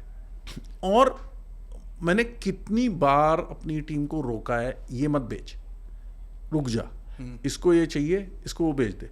कई कस्टमर मेरे पास अपनी प्रॉपर्टी बेचने आए हैं और मैंने उनको लौटा दिया, बेचने की आपको ज़रूरत ही नहीं कि होल्ड करिए इसे। अभी मेरे पास एक मेरे कज़न का बचपन का दोस्त है, वो मेरे पास आया 2 महीने पहले, कहते भैया मैंने कुछ प्रॉपर्टी बेची है, मुझे लेना है। हाँ, मैं यार हम पहले भी मिले थे ना एक बार, तू प्रॉपर्टी के लिए आया था। बोलता मैं आपको पता उसी वजह से आया हूँ। ना क्या हुआ था? बोलता मैं आपके पास एक अपना प्लॉट बेचने आया था साउथ सिटी में 500 गज का, और उस समय उसकी वैल्यूएशन कुछ 4-5 करोड़ पे रही होगी। तो उन्होंने बोला भाई किस लिए बेच रहा है? बोलता आप मेरा सर खाते रहे, बेच क्यों रहा। मेरे पास कोई रीज़न नहीं था, मुझे लग रहा था गुड़गांव बढ़ेगा नहीं। बोलता तो आपने उठ के मुझे बोला कि बेचना नहीं है, 5 साल होल्ड कर ले। बोलता अभी वो 20 करोड़ है। बोलता मैं इसलिए आया हूँ। अब मेरे को वो बात आज तक इसलिए याद रही कि इसने अपने कमीशन की चिंता नहीं की, इसने बस बोला बेचना ही नहीं है। बिल्कुल ठीक बात है। और इसलिए मैं लौट के आया हूँ। आज मेरे पास पैसे तो आप ही को दूंगा, बताओ कहाँ लगाने। अब इस समय भी, अब जैसे आपने बोला हर आदमी के दिमाग में कई चीज़ें, मेरे दिमाग में भी आ सकती है कि यार मैं उसको वो दूं जिसमें मेरे पैसे बन रहे हैं, या मैं उसको वो दूं जिसमें उसके जल्दी बन के वो एग्जिट होगा। बिल्कुल ठीक है। अगर एग्जिट होना है उसको तो, नहीं तो people can hold on to. ये जो आप बोल रहे हो, मैं तो नहीं कहूँगा 100%, कोई भगवान तो है नहीं, मगर काफ़ी हद तक फॉलो किया है। ईजी नहीं है। आई नो भाई, आता पैसा छोड़ना और जब दिख रहा है बिल्कुल सामने, ईजी नहीं है। ईजी नहीं है। मुझे टीम से भी रेजिस्टेंस मिली है, मार्केट से भी मिली है, डेवलपर से भी मिली है, और आज भी मिलती है। मगर मैं अब सेटल हो चुका हूँ, यही तरीका बेस्ट है। एक्चुअली इसको ऐसे बोलना चाहिए कि भाई ये सिंपल है लेकिन इजी नहीं है। हाँ, है तो सिंपल। हाँ, है सिंपल, है ना, है सिंपल, दिमाग ज़्यादा नहीं लगाना, मगर इजी नहीं है। बिल्कुल ठीक बात। मगर अब भाइयों वाला सवाल ये है, मगर जब मार्केट को देखते हो आप, मोस्ट ऑफ द मार्केट ऐसे नहीं चल रही। तो देखो, मोस्ट ऑफ द मार्केट में ना विपिन, कहीं ना कहीं आप और मैं जिम्मेदार हैं। हमारा रोल है इसमें। हाँ। भाई आपसे भी पूछते होंगे लोग, मेरे से भी पूछते हैं। There are a lot of people who are my closest of friends. I know they have the money. और मुझे ये भी पता है कि कोई 5-10 करोड़ ऊपर नीचे हो जाए तो फर्क नहीं। When they ask me कि भाई कि what should we look at when we are investing, मैंने कहा जी आप सिर्फ मेरा प्रोडक्ट मत देखो। हाँ, If you're asking me, I will tell you my product and I'll give you 3 or more, equivalent products. And if somebody is better than me, I will, at the cost of being recorded and being heard by my promoters as well, I will tell them that your need is better suited by not coming to me but going to X, Y or Z. है ना? अब क्या है विपिन, इसमें 2-3 चीजें हैं, देखो, and you'd agree. Globally, real estate is a 7-year phenomenon. Correct. पहला, it is not intraday trading. भाई लोगों ने अभी थॉट प्रोसेस क्या है कि 10 लाख का चेक दूंगा, ऊपर कितना दिला दोगे? अरे मतलब ऊपर कितना दिला दोगे? What do you mean? Intraday trading है क्या कि भाई सुबह 9:30 बजे मैं पोर्टल पे बैठा हूँ और बस 3:30 बजे लॉग आउट करूंगा, कुछ पैसे कमा के निकलूंगा? नो। देखो है क्या, देखो जो मुझे समझ में आया सुदीप, कि छोटे टाइम पे ना इसमें कई बार पैसे बनते हैं, हमेशा नहीं बनते, कई बार बन जाते हैं। अब जिसके बन जाते हैं वो ये सोचता है कि भाई मुझे आ गया। हाँ, पर जो एक्सेप्शन है आप उसे नॉर्म थोड़ी मान लोगे यार, वो एक्सेप्शन है। मगर वो नॉर्म मानते हैं, तो वही they are the ones who lose money also ना। यस। तो सबसे पहला तो 7 साल की फिनोमिनन 1, दूसरा लोकेशन कि आपकी लोकेशन ठीक होनी चाहिए, तीसरा डेवलपर किसके ऊपर आप बेट कर रहे हो, ठीक है, जो ड्यू डिलिजेंस कर सकते हो करो। 2017 से RERA has allayed a lot of concerns that a lot of buyers had. And चौथा, very very important, what is the source of your fund and what is it costing you? Correct. भाई अगर पैसा पड़ा है, आपने real estate में deploy कर दिया, अब यही जो आपके कजन थे जिनको आपने ये बोला कि तुझे क्यों बेचना है, तू मत बेच, तो ही तो 5 का 20 हुआ ना। बट अगर उस 5 की जरूरत होती तो वो बिक जाता ना विपिन उस टाइम में। वो 5 जरूरत नहीं थी ना। एग्जैक्ट। मैंने बोला ना, देखो वो 7 years तक वेट नहीं करना चाह रहा था ना। तो देखो ये अगर 4-5 चीजें अगर लोग एज अ थंब रूल मान के चले, है ना, कि भाई मैं 7 साल के पेशेंस के साथ ऑपरेट करूंगा, और ये यूनिवर्सल है विपिन, इस फॉर्मूला को निकाल के कहीं मर्जी फिट कर देना, यू वुड सी कि 99 नहीं 100% यू विल बी सक्सेसफुल। तो 7 years में क्या एक्सपेक्ट कर सकते हैं? What is the percentage of growth that can be expected? आपके हिसाब से आज बायर की एक्सपेक्टेशन क्या है? बायर की एक्सपेक्टेशन तो 7 years में 5 गुना हो जाए। नहीं, लॉजिक रियलिस्टिक 2-3 गुना 3 गुना। आपको लगता नहीं कि अगर हम पिछले 7 साल को आज एक्सट्रापोलेट करें तो ये हो जाएगा? हो जाती है। आपको ये भी नहीं लग रहा होगा कि भाई ये अगले 7 साल में हो सकता है, लेकिन ये होगा? नहीं, मेरे को तो लग रहा है। तो विपिन भाई सुनो ना, then we are on the same page ना। मेरे को तो लग रहा है, मैं बड़ा क्लियर हूँ। हाँ। अभी तो गुड़गांव ने, या गुड़गांव छोड़ो, इंडिया ने अभी रियल एस्टेट का आर भी नहीं देखा है। एग्जैक्टली, बिल्कुल सही कह रहे हो। अभी तो कुछ भी नहीं हुआ है। बट 7 साल, हाँ। 7 years first, second good location, third right developer, fourth cost of finance. पैसा कहाँ से आ रहा है? Where is it coming from? If you are borrowing money and deploying in real estate, well to a certain extent it will work, but if you are over leveraged then probably it can start pinching you before your 7-year window. Correct है ना? क्रूड भाषा में it could probably lead to a premature delivery, you know. Correct. कि अगर पूरा full term run करा तो ठीक है, हाँ। स्वस्थ शिशु की कामना कर सकते हैं, है ना। लेकिन अगर आपने वो प्रिकॉशन अगर सही नहीं लिए, यू नो, तो फिर प्रकृति अपना काम करेगी। ये 4 चीजें इंपॉर्टेंट है। तो यंगस्टर्स के लिए क्या है विपिन भाई? सबसे पहला कि क्योंकि कोई फॉर्मल एंट्री बैरियर्स नहीं है, हाँ। तो आपको अपने बार को ऊपर रेज करना है, खुद ही आपको समझना है। Correct. हाँ, क्या करने आ रहे और बहुत सारी चीजें इंपॉर्टेंट है। देखिए, जो आज घर खरीदता है विपिन, हाँ। हम कई बार, और मैं अपनी टीम को ये बोलता हूँ, अच्छा, मेरी पता है, CRM बीच को, में पॉज कर रहा हूँ, कई लोगों के पता है दिमाग में क्या आ रहा होगा? क्या? ये दोनों पता है भाई क्यों बात कर रहे हैं, ये तो पहुंच चुके हैं, इनको जो लेना था ये ले चुके हैं इंडस्ट्री से इसलिए हम ये ज्ञान बांट रहे हैं कि तुम कम कमाओ, ये करो, वो करो। हम कई लोग ऐसे सोच रहे होंगे, अभी मेरे दिमाग में ऐसे थॉट आया कि कई लोग ऐसे सोच रहे होंगे कि इनको पैसे नहीं कमाने, हमें कमाने हैं पैसे। नहीं, पैसे तो कमाने हैं इन्हें, ये कमा चुके हैं अपने। अच्छा। ये एक लेवल तक इन्होंने पहुंच लिया, तो इसलिए ऐसे बात कर सकते हैं। अच्छा, इसलिए ऐसा है क्या? देखो, मैं विपिन भाई अपने बारे में तो ये बोल सकता हूँ कि भाई मैंने नौकरी करी है ऑल दिस वाइल, और बिल्कुल ईमानदारी से नौकरी करी है ना। जितनी मेरी नीड्स थी, मैंने बताया ना, पहली मोटरसाइकिल भी पिताजी से पैसे लेके ली थी। From there to where I am today, मेरे ख्याल से ठीक है, मतलब I am pretty happy and satisfied.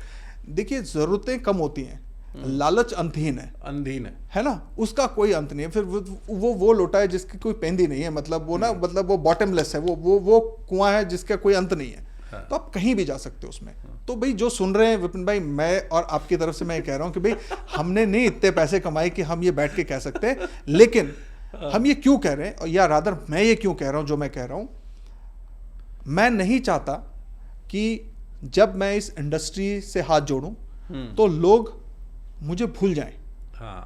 अगर मैं कोई चीज यहां छोड़ के जा पाऊं तो वो क्या होगा कि ऑनेस्टी और इंटेग्रिटी का वो बेडरॉक, वो प्लेटफॉर्म जिस पे नॉर्थ इंडिया की मार्केट खड़ी हो, ताकि जब हम वेस्ट में या साउथ में जाके ये बोलें कि हम नॉर्थ इंडिया के रियल्टर्स हैं, तो इधर वे तो लोग हिकारत भरी नजरों से ना देखें हमें, लोग थोड़े सम्मान की नजरों से देखें। मेरा एक ही इंटेंट है। और दूसरा क्या है विपिन भाई, कि अगर हम आज इस नई जनरेशन पे थोड़ा टाइम, एफर्ट और एनर्जी ना लगाएं, तो देखिए अगर आपको एक अच्छा आम का वृक्ष चाहिए ना भाई, तो नर्सरी से काम करना शुरू करना पड़ेगा कि भाई जहां आपने जो बीज प्रत्यारोपित किया वो कैसा, वहां से लेकर वो जब एक सर्टन शेप में आया वहां पे कैसा, और फिर आपने ग्राफ्टिंग करके उसको किस लेवल पे इवॉल्व किया ताकि वो वृक्ष अच्छा, फलदार और हिष्ट पुष्ट बने।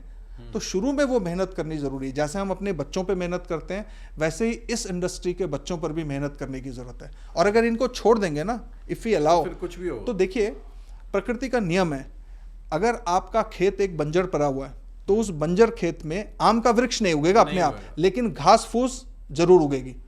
ऐसे ही अगर आप आज की जनरेशन को, if you leave it to themselves, उनके अंदर बहुत टैलेंट है। मतलब अगर किसी जनरेशन को विपिन भाई ये बोला गया ना, child is the father of man, तो वो इस जनरेशन के लिए बोला गया है। अब आप इनकी जर्नी देखो, इनका थॉट प्रोसेस देखो, इनके अवेयरनेस देखो, है ना, नेक्स्ट लेवल है ये। सिर्फ थोड़े से गाइडेंस और थोड़ी हैंड होल्डिंग की जरूरत है। तो आज जरूरी है कि हम ये बात sharper, they understand faster, exactly, and they are very innovative, creative, बहुत जबरदस्त है। और इसलिए इनके साथ ये कॉन्वर्सेशन करनी जरूरी है, बिकॉज इनका जो पैसे को लेकर रिलेशनशिप है ना विपिन भाई, ये बहुत ट्रांजैक्शनल है। आप समझ रहे हो, वो नहीं होना। That bond that you have with money has to be seeped deeper than the transaction. Transaction is only that process that money does. Exactly भाई देखो, फिजिक्स, अब इकोनॉमिक्स भी ऐसे डिफाइन करता है ना, भाई money is what it buys. भाई अगर बहुत सारा धन है और आपने उसको कहीं घड़े में गाड़ के रख दिया, उस पैसे का कोई वैल्यू नहीं है। भाई आपको मैं कालाहाड़ी भेजूं और मैं आपको एक अमेरिकन एक्सप्रेस का मेटल कार्ड दे दूं, उसके कोई क्या वैल्यू है उसकी बताओ? जीरो है। मतलब in an organized world it could probably buy you a yacht, you could buy a yacht swiping that card, but Kalahari it is bloody useless. क्या फायदा है उसका? तो money is what it buys. Economics भी पैसे को ऐसे ही define करता है, लेकिन कहीं ना कहीं आपके और हमारे जो बच्चों वाली जनरेशन है ना, जो हमारी टीम्स में भी आज दिखता है, इनको ये डायरेक्शन देना बहुत जरूरी है। और तीसरा, ह्यूमन वैल्यू। विपिन भाई देखो, जो घर खरीदने आता है, अगर 1 या 2 करोड़ का भी घर खरीद रहा है, 2 करोड़ का घर वो आदमी खरीद सकता है जिसकी नेटवर्थ करीब 10-12 करोड़ की होगी। Correct, yes no? Correct. 12 crore के नेटवर्थ वाले आदमी से क्या आपको लगता है जो 50,000 या 1 लाख रुपए की तनख्वाह ले रहे हैं, ये लोग उस लेवल के इंटरेक्शन कर सकें जिसकी इंटरेक्शन की अपॉर्चुनिटी वो आपको दे रहा है जब वो आपसे मिलने आता है? करेक्ट। आपको अगर ये बात समझ में आ गई ना, आपका जीवन की दिशा और दशा दोनों बदल जाएंगे कि भाई ये प्रोफाउंड अपॉर्चुनिटी है। आप किसी ऐसे इंसान के साथ बैठ के, और वो आपको अपने आप को समझने का अवसर दे रहा है। वो आपसे सवाल ऐसे कर रहा है जो जैसे वो किसी टीचर से करते हैं, वो सब कुछ आपके विश्वास कर रहा है। और पता है क्या विपिन, कहीं ना कहीं हम ये मान बैठते हैं कि यार मैं ही रन कर रहा हूँ इसको। तो घमंड और गर्व के बजाय थोड़ा ह्यूमिलिटी आनी चाहिए कि भाई ये मुझे अवसर मिल रहा है सीखने का फ्रॉम हिज लाइफ। करेक्ट। तो मैं ये 3 चीज़ें बताना चाहता हूँ, जो भी आए, वेदर डेवलपर साइड में आए विपिन भाई या फिर चैनल पार्टनर वाली साइड में जाए, 3 चीज़ों का आप बिल्कुल ध्यान रखें। सबसे पहला कि आपको अपने नॉलेज क्वोशेंट को कंटिन्यूसली अप करना है। अच्छा मुझे एक बात बताइए, हमारे रियल एस्टेट का जो बायर है, क्या आप डिफाइन कर सकते हैं कि वो किस बैकग्राउंड से आए? ना, नहीं कर सकते ना, कहीं से भी आ सकते हैं। रियल एस्टेट का तो हर एक कोई बायर है typically. And this conversation is for the understanding of viewers who would be listening to this podcast at a later stage.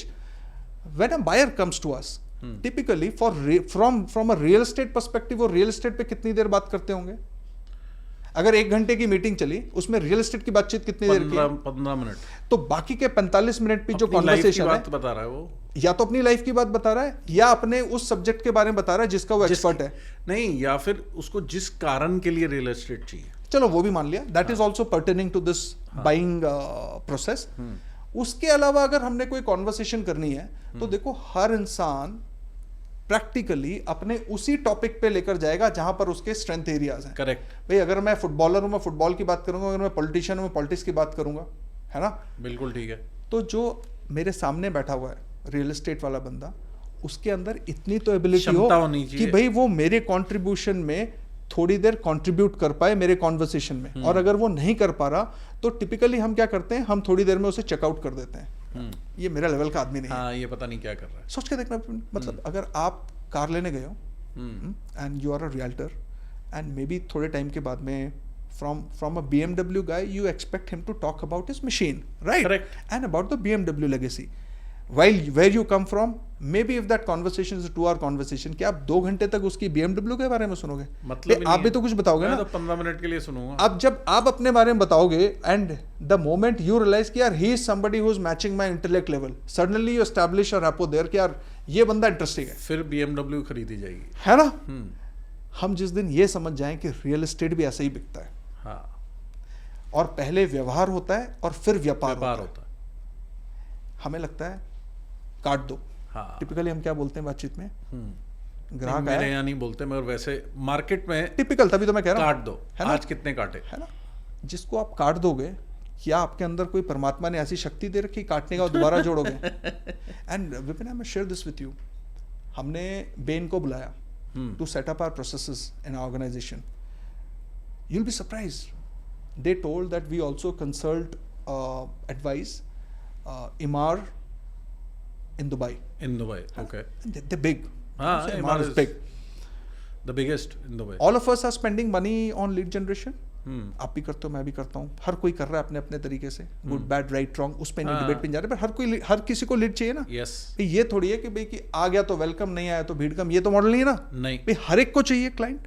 और क्लाइंट कैसे मिलेगा? 2 ही तरीके हैं, ऑर्गेनिक इनऑर्गेनिक। ऑर्गेनिक वो जो आपके रेफरल से आ जाए, और इनऑर्गेनिक वो जो आपको नहीं चाहिए। करेक्ट। उसने बोला कि world over proven that organic lead generation which comes through referral is the cheapest and the best form of lead. Highest जिसका कन्वर्जन रेशियो है वो रेफरल का ही होता है। कन्वर्जन तो मैटर करता है ना। तो सोच के देखो पिन भाई की आज कॉर्पोरेट्स ऑर्गेनाइजेशंस, आपको ये बता दूं, लीड जनरेशन की आप बात कर रहे हो, ये पॉडकास्ट मैंने शुरू क्यों किया? One of the largest lead generation person in the world I was interacting with, and I requested कि तुम मेरी कंपनी के लिए लीड जनरेट करते हैं social media. And he said as per policy हम रियल एस्टेट के लिए लीड जनरेशन नहीं करते worldwide. I said why? Problem क्या है? Real estate can pay you a lot. बोलता नो, बोलता I if you want me to be candid, you guys have abused, है ना, द इंटरनेट। बोलता तुम लोग कुछ बात ही नहीं करते सिवाय अपने प्रोडक्ट्स की, सिवाय अपनी मार्केटिंग की, और कुछ बात ही नहीं करते। नहीं, हम अपने प्रोडक्ट की भी बातें कम करते हैं if you look at it ना। मतलब आप देखो, नहीं, आप प्रोडक्ट को बुलाने के लिए आप स्कीमें दे रहे होते हो, हाँ, उसी के लिए आप बात कर रहे होते हो, बेट फेंक रहे होते हो लाने के लिए। बोलता कोई बात ही नहीं कर रहा। मेरे को बड़ा झटका लगा, उसने मना कर दिया। And I kept thinking about it, and then I said why shouldn't I start a podcast. मुझे honestly speaking, we are in August 2024, मुझे मार्च 2024 तक भी नहीं पता था कि पॉडकास्ट क्या होता है। अच्छा, ठीक है। I didn't even know podcast होता क्या है। Very good. मेरा बेटा बहुत देखता है, बट मुझे कोई आइडिया नहीं था। जब ये बात मेरे दिमाग में चलती रही, फिर मुझे पता चला पॉडकास्ट क्या होता है। मैंने 2-4 देखे, मुझे अच्छा लगा। अच्छा, ये तो एक कैजुअल कॉन्वर्सेशन है, कुछ नहीं। तो फिर मेरे दिमाग में ऐसे ही आया, यार एक पॉडकास्ट करते हैं, रियल एस्टेट के लोग तो बुलाते हैं, उनके व्यूज तो सुनते हैं, क्या पता यही कुछ अवेयरनेस लाए, बिल्कुल, क्या पता यही कुछ ऑल्ट्रेशन लाए। उस वजह से हमने शुरू किया। तो अच्छा है विपिन ये। और मुझे लगता है कि ये जितने हमने पास्ट एपिसोड्स शूट करे हैं ना, मुझे लगता है when people look at it they will get to have 2 things. 1, their insight into the business of real estate would have gone to the next level. Correct. There certainly would have been a value add. That's one.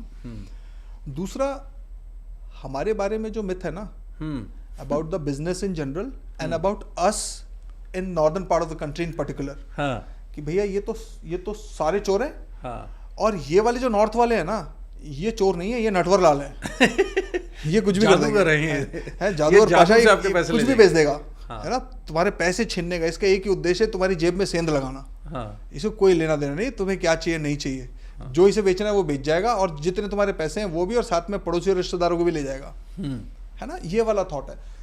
इस pattern को break करने का एक ही तरीका है कि be respectful towards people who are coming, because the had there been no bias, Vipin, सोच के देखो, had there been no bias, तो हम no amount of good real estate done by us as developers, useless थी, and with the best of your intent and expertise, who would you sell it to if there are no bias? Nobody. So for you and me to be alive and to be kept in business, the most important aspect is our clients. Correct. भी उसका ध्यान रख लो, you are sorted, we are sorted. Correct. इतना ही तो करना है. अब next portion पे जाते हैं. Your journey as president MCM, you know, it's been 11 years. Okay. And I think MCM को 14 years हो गए, 15 years. हाँ, 2010 से हमारा 10 से जर्नी है. 14 साल MCM को हो गए, और तो 14 में से 11 साल आपको हो गए. हाँ जी. Means you entered MCM at a very early stage. Correct. तो tell us something about this entire story, because MCM has been a rage, means they have been, so the journey is roller coaster, है ना, it has been a rage, and it has been inspiring for a lot of people, and it has been disrupting, जो startup culture में बोलते हैं, disruption इन्होंने की है, marketing इन्होंने दिखाई है किस चीज़ को कहते हैं, मतलब more than just a developer, it is one of the largest sales engines. तो मैं आपको बताता हूँ विपिन, मैं आपको मतलब एक एग्जाम्पल देके बताता हूँ, and I think that will kind of make the viewers understand clearly as to who we are. तो देखो, if you look at a Boeing and if you look at a fighter plane, ठीक है, so both are flying machines, both are aircrafts, हाँ, है ना, and this is the similarity and it ends here. अच्छा. Now, a Boeing, which is a passenger aircraft, is meant for stability and comfort. Whereas a fighter plane is meant for maneuverability and mission accomplishment. Mission दोनों के ही हैं, point A से point B पे जाना Boeing का भी target है, एकदम मोस्ट लग्जूरियस और कंफर्टेबल तरीके से वो आपको ट्रैवल कराए, वो उसका इंटेंट है.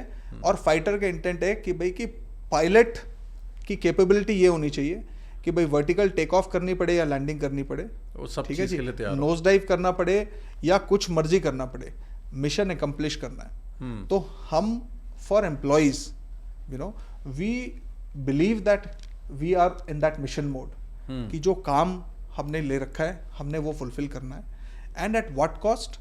तो अगर आप देखें ऑर्गेनाइजेशन में हमारा थॉट प्रोसेस ये कि हम जिस भी सेगमेंट में काम करें, you know, whether it is affordable segment, whether it is the luxury segment, whether it is retail or any other segment that real estate caters to, we intend to set the benchmark there. कि हम वो benchmark ऐसा set करें कि लोग aspire करें कि यार हमें यहाँ तक पहुँचना है ना, and it has taken a lot of hard work. इसीलिए ये फाइटर प्लेन लगा हुआ है, इसीलिए फाइटर प्लेन, मतलब एट हार्ट वाला थॉट है. और जो फाइटर प्लेन ना मुझे अपने एनसीसी के दिनों को भी याद दिलाता है. वैसे मैं आर्मी वाले डिवीजन में था, बट ठीक है, मतलब this is one machine that I am really kind of fascinated with. तो ऑर्गेनाइजेशन की जर्नी वैसी रही है. दूसरा क्या है कि मतलब पंकज जी के साथ ना हमेशा से देखो, he is young, he is dynamic, और ये सीखा है कि कॉल लेनी है. तो टाइम नहीं लगा एट एन ऑर्गेनाइजेशन लेवल किसी भी काम को अगर हम करें तो उसके दो परिणाम निकल सकते हैं, या तो आप सक्सेसफुल होंगे या आप नहीं होंगे, यही है ना. लेकिन अगर आपने स्टेप ही नहीं लिया, आपने काम ही नहीं करा, तो एक ही परिणाम तय है कि वो नहीं होगा. लेकिन अगर आपने स्टेप लिया, अगर 99% फेलियर और 1% सक्सेस के चांस है, तो भी ये संभव है कि आप कामयाब हो जाओ. तो हम उस थॉट से ऑपरेट करते हैं that the cost of not taking a call is far higher than the cost of taking a wrong call. तो हम कॉल्स लेते हैं, यू नो, ये this is who we are, this is how we operate as an organisation. ये DNA में हमारे, and मुझे लगता है 10-11 साल में ये कहीं ना कहीं थोड़ा ना हमारे व्यक्तित्व में, स्वभाव में, व्यवहार में भी आ गया है। और हम बड़ा सोचते हैं विपिन, तब we look at the large picture, you know. So जो ये अपॉर्चुनिटी मिलती है बड़े चैनल पार्टनर्स को ग्रुप्स में एड्रेस करने की, तो चेयरमैन साहब का तो थॉट प्रोसेस ऐसा है कि भाई कि हम किसी दिन तालकटोरा या इंदिरा गांधी स्टेडियम में करीब 1 लाख लोगों को एड्रेस करेंगे, पूरे इंडिया से हम लोगों को बुलाएंगे, यू नो। और हम इस लेवल पे ऑपरेट करें कि जहाँ पर सिर्फ रीजनल लेवल पे हम पार्टिसिपेट ना करें, but at a national level और maybe at a global level participate करें। बिकॉज देखो लॉजिक क्या है, किसी भी इन्वेस्टमेंट का रैशनल राइट होना चाहिए, है ना। अगर इन्वेस्टमेंट रैशनल राइट है तो इससे क्या फर्क पड़ रहा है कि आप एक्स लोकेशन पे इन्वेस्ट कर रहे हो या वाई पे कर रहे हो, कोई फर्क नहीं पड़ता। भाई लुधियाना या Louisiana, what difference does it make? Nothing, है ना। पैसा बनना है, अगर investor if is making money, stocks में नहीं है ऐसा। सेम भाई अगर आपका पैसा बन रहा है तो आपको क्या फर्क पड़ रहा है कि आपका महिंद्रा से बन रहा है, टाटा से बन रहा है? नहीं, doesn't matter. If the parameters and fundamentals are right and you making money, go for it. Shouldn't it be the same way applied for real estate as well? हम ऐसा मानते हैं कि ऐसा होना चाहिए। और ऐसा होता नहीं है क्योंकि रियल एस्टेट बड़ा रीजनल है, हाँ। बी हमारे अंदर ऑपरेशनली ट्रांसपेरेंसी कम है, और तीसरे लेवल पे our ability to reach out at that wider level is not there at the moment, है ना। पर देखिए 2017 में जब से रेरा आया तो थोड़ी सी अकाउंटेबिलिटी थोड़ी हाई हुई है, सबकी है ना। बायर्स का इंटरेस्ट प्रोटेक्ट होता है, सेलर्स को गाइडलाइन है कि भाई किस तरीके से ऑपरेट करना है। आई थिंक ये भी एक रीजन है कि मार्केट ऊपर गई है उसके बाद। बिल्कुल ठीक है, बिकॉज बायर अब कंफर्टेबल है खरीदने में। अनरेगुलेटेड कोई भी market can not grow for ever, but on the contrary regulate. अच्छा देखो स्टॉक्स में कोविड के टाइम पे स्टॉक मार्केट कहाँ पे था? 21-22 वाले लेवल पे पहुंच गया था, इफ आई एम करेक्ट। और देखो आज again it has gone to an probably an all time high. अगर ये रेगुलेटेड नहीं होता, Vipin what do you think? Oh it would have tanked. मतलब वो तो मतलब वो डेथ बेल था बिल्कुल फ्लोर पे। हर वो चीज जो रेगुलेटेड है, जो सिस्टमाइज्ड है, जो ऑर्गेनाइज्ड है, वो ग्रो करेगी। ये नियम है प्रकृति का। आप देखिए हमारे शरीर में भी ऐसा ही है, जब तक हमारी कोशिकाएं एक सिस्टमैटिक तरीके से ग्रो कर रही हैं तब तक हम हेल्दी हैं। लेकिन इसी सिस्टम में कोई कोशिका ऐसे निकलती है जो कि अनप्लैन्ड और अनसिस्टमैटिक है, वो बनती है कैंसर। करेक्ट। और वो बनता है लगभग हमारे पतन का कारण। करेक्ट। तो बिजनेस और व्यापार में भी ऐसा है कि जब तक हम चीज़ों को बिना समन्वय से रखेंगे, तालमेल से रखेंगे, सिस्टम और ऑर्गेनाइज तरीके से रखेंगे, वो ग्रो करेंगे। लेकिन जहां हम हमने ये मर्यादा भंग करी तो फिर वो पतन है। तो बिजनेस में भी ऐसा ही है। तो एज एन ऑर्गेनाइजेशन हम ऐसा सोचते हैं। और दूसरा क्या है कि अगेन एक ब्लेसिंग है कि प्रोमोटर्स ना मतलब बड़े कॉल लेने वाले हैं। मतलब beat be chairman sir, beat be Pankaj ji, ये सारे लोगों ने कॉल्स लिए हैं। हाँ। सही गलत कुछ कॉल्स गलत भी हुई है, ऐसा नहीं हमने गलतियां नहीं करी हैं, बट जो गलतियां करी हैं they were not forced errors, they were inadvertent errors. मतलब जैसे हमें पूछे भाई देखो हमने अपने कॉलेज डेज में कुछ गलतियां करी होंगी, है ना। आज व्हेन वी रिफ्लेक्ट बैक तो हमें लगता है कि हमें नहीं करनी चाहिए, है ना। बट तब नहीं था, ये बोध नहीं था हमें कि यार ये उस वक्त कि ये नहीं करनी। आज हम क्या करते हैं, आज हम अपनी अगली पीढ़ी को कहते हैं कि बेटा ये चीजें हैं, इस रास्ते चलोगे तो ठीक चलोगे, इस रास्ते में ये कठिनाइयां आएंगी, है ना। हाँ। तो आज हम इस पॉडकास्ट से यही तो कर रहे हैं विपिन, कि हमने जो गलतियां करी वो आप ना करें। हाँ। हमारे साथ तो थोड़े परमात्मा की बड़ी मेहरबानी थी कि हम उन गलतियों के बावजूद भी शायद ठीक ठाक निकल गए। हाँ। है ना।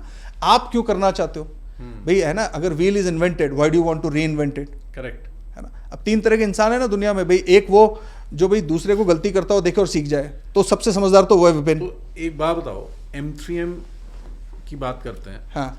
जो सबसे स्ट्रॉन्ग पॉइंट्स रहे हैं मेरे हिसाब से as an outsider, if I look at M3M, growth, super fast deliveries, timely and sometimes even before time, which has been really great. And also customers को you know when it came to returns or many things कभी issues आए नहीं, ठीक है। And even channel partners have been happy, उनको हमेशा timely अपनी payments मिलती रही। तो फिर गलतियाँ कौन सी रही? ये वाले तो सारे करेक्ट वो रहे। कई टाइम पे तो हमारे को ऐसा लगता था कि M3M ही मार्केट को चला रहा है। तो विपिन देखो ऐसा है, मैंने बताया कि एज एन ऑर्गेनाइजेशन हम कॉल लेने वाली ऑर्गेनाइजेशन है। हम कॉल्स लेते हैं, है ना। और हम मेंटली प्रिपेयर्ड हैं इन चीज़ों को लेकर कि हमने जो कॉल्स ली उनमें से कुछ कॉल्स शायद हमारे मर्जी के मुताबिक ना चले, यू नो। तो 2 चीज़ें मैं यहाँ पे हाईलाइट करना चाहूँगा। सबसे पहला, आज हमारे पास तकरीबन 25,000 ग्राहक हैं, you know, people who bought real estate from us. Are we able to serve them the way we want to? No. Okay. Is there scope left for improvement? Yes, whole lot of scope left. Are we headed in that direction? Yes, we are headed. You know, so that is one area that we believe that we kind of not measure up to our expectations. एक वो है। दूसरा, Vipin, real estate का raw material क्या है? Land. और land is a state subject, fragmented and shrouded in a lot of layers. तो सबसे मुश्किल काम है। तो एग्जैक्टली तो एक, यू नो, मुझे ऐसा लगता है, not that our promoters have shared this with me, but मुझे ऐसा लगता है कि कहीं ना कहीं जब हम इस वाले पार्ट को थोड़ा स्ट्रीमलाइन करेंगे, and this will call for a policy intervention, you know, then a whole lot of real estate operations including ours, जो हमसे इन द पास्ट मैंने बताया कि भाई कि we kind of you know stumbled on a couple of occasions, this is where we believe we stumbled. और जो हमारी पॉलिसी मेकिंग है ना विपिन भाई, वो has to be in tune with the changing times. तो अथॉरिटीज से भी ये रिक्वेस्ट है कि भाई कि आज के परिप्रेक्ष्य में जो डिसीजंस लेने हैं वो करंट एनवायरनमेंट के हिसाब से लें, मतलब उनको आर्काइक ना रखें, पुराना ना रखें, है ना। मतलब देखो, मैं आपको एग्जांपल दूं, अगर हमारे पास समय का अभाव नहीं है तो मैं आपको एग्जांपल देता हूँ। देखो, जब हमने एक पॉलिसी बनाई, हमने बात करी कि हमने दीनदयाल जन आवास योजना की बात करी। बिल्कुल बनाई। दीनदयाल जन आवास योजना में हम लोगों ने जब इनिशियल स्टेज पे इस पॉलिसी को इम्प्लीमेंट करने की बात करी, तो उस वक्त ये था कि भाई कि डेवलपर्स के पास ये ऑप्शन है कि आप एक लैंड पार्सल पे DDJIY का लाइसेंस लाइए और आप उस पर 5 एकड़ कर सकते हो, है ना। तो उसमें क्या था, 180 गज से नीचे के प्लॉट साइजेस रखने थे, ताकि हमारे समाज का वो वर्ग जो इस वक्त एक घर से वंचित है, उसको भी हम ये सुविधा, एक घर की सुविधा मुहैया करा पाए। अब चैलेंज इसमें ये आया कि अथॉरिटीज का प्रिजम्पशन ये था कि टिपिकली डेवलपर इसको प्लॉट की तरह सेल करेंगे और बाद में इंडिविजुअल्स इस पे अपार्टमेंट बनाएंगे। अपार्टमेंट बनाने का भी प्रावधान है, डेवलपर ही बना सकता है, लेकिन because the authorities had in the past realised कि जब वो प्लॉट सेल करते हैं तो उस प्लॉट की डेवलपमेंट जो है ना, वो थोड़े टाइम लगती है बहुत, वो थोड़ी स्पोरेडिकली होती है, वो सिस्टमैटिकली नहीं होता, उसमें समय लगता है।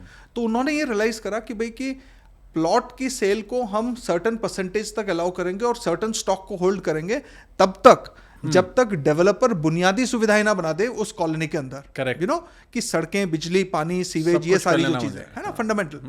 अब अगर एज अ डेवलपर विपिन आप एक प्रोजेक्ट लेके आए जिसमें आपने अथॉरिटी को ये बोला कि मैं प्लॉट नहीं सेल कर रहा, मैं फ्लैट बना के सेल करूंगा, आपको ऐसा लगता है कि आप उन मकानों को बेच पाएंगे और पोजीशन दे पाएंगे अगर आपने बुनियादी सुविधाएं पूरी नहीं करी? मतलब विच मीन्स कि एक सर्टन सेक्शन को फ्रोजन रखने का कोई रैशनल ही नहीं है अगर आप फिनिश प्रोडक्ट दे रहे हैं, है ना। लेकिन अथॉरिटीज के लेवल पर इस वाली बात को शायद समझने में थोड़ा समय लगा और उसके इम्प्लीमेंटेशन शायद उस पर काम हो रहा है। अब तो फ्रोजन मेरे ख्याल से रिड्यूस हो गया बहुत ज्यादा। हाँ, तो ये जो हमारा बिजनेस है ना, और ये तो पॉलिसी हट गई है। हाँ, नहीं, अब गुड़गांव से तो हट गई। हाँ, बट मैं आपको एक एग्जांपल दे रहा था कि किस तरह की चीजें जो है जीवन को कष्टदायक बना सकती है या उसको सुखदायी बना सकती है ना। तीसरा क्या है कि इंपॉर्टेंट ये है कि अगर हम इस अपने रियल एस्टेट के बिजनेस को एक इंडस्ट्री के स्टेटस की तरफ लेके जा पाए अपने सम्मिलित प्रयास से, तो मुझे लगता है कि सबसे बड़ी जो चैलेंज है ना, वो कॉस्ट ऑफ कैपिटल है। आज एज अ डेवलपर अगर आज आप अपनी जर्नी को इमेजिन करो, है ना, तो पहला हर्डल, पहला रोड ब्लॉक आपका रॉ मटेरियल लैंड को लेकर, है सबसे ना, बड़ा कि उसको ट्रांसपेरेंट रखिए, सबसे बड़ा उसको ईजी रखिए एक्विजिशन।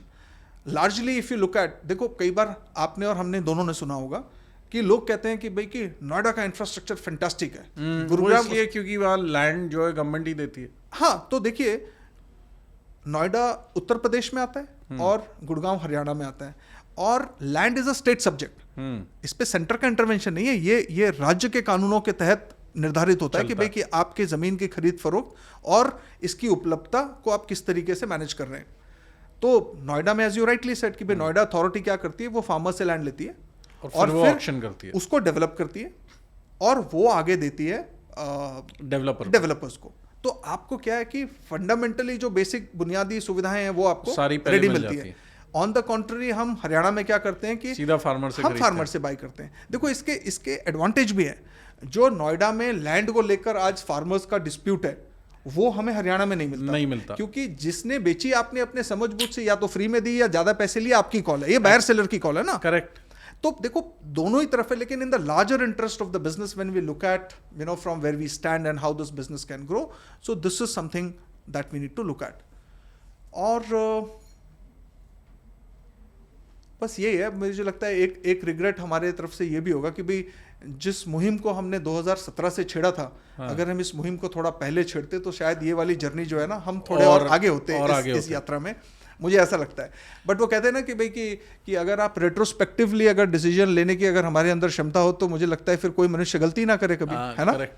तो ये will M3M be a number one developer in the country?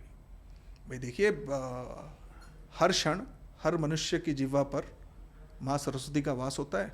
आपने ये बात कही तो हम इसे क्रियान्वित करने के लिए कार्यशील हैं, प्रगतिशील है और प्रयत्नशील हैं।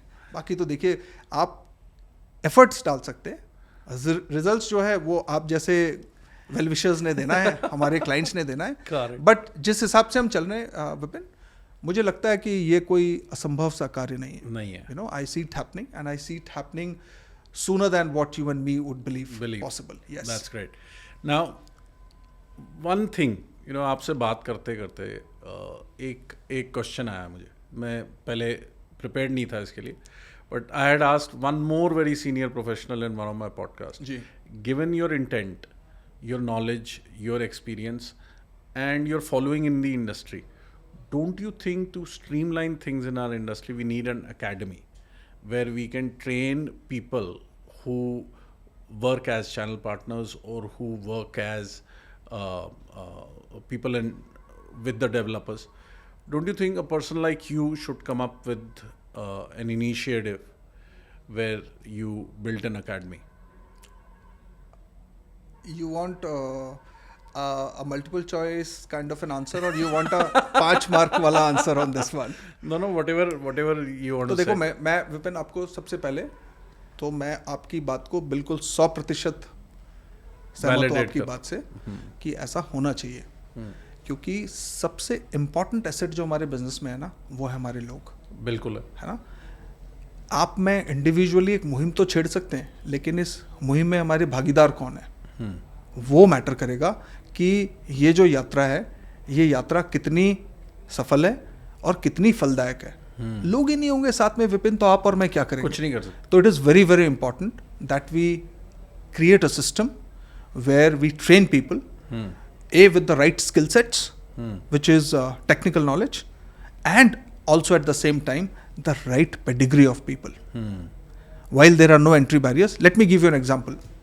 Do you remember the terrorist attack that happened जो ताज में हुआ था, है ना, मुंबई में? बिल्कुल हुआ था। तो आपको पता है कि क्योंकि मैं होटेलियर हूँ तो मैं इससे बड़ा रिलेट करता हूँ और मैं आपके साथ ये शेयर करना चाहूँगा। आपने, मुझे नहीं पता आपको ये पता है नहीं, बट मैं आपके साथ शेयर करना चाहूँगा।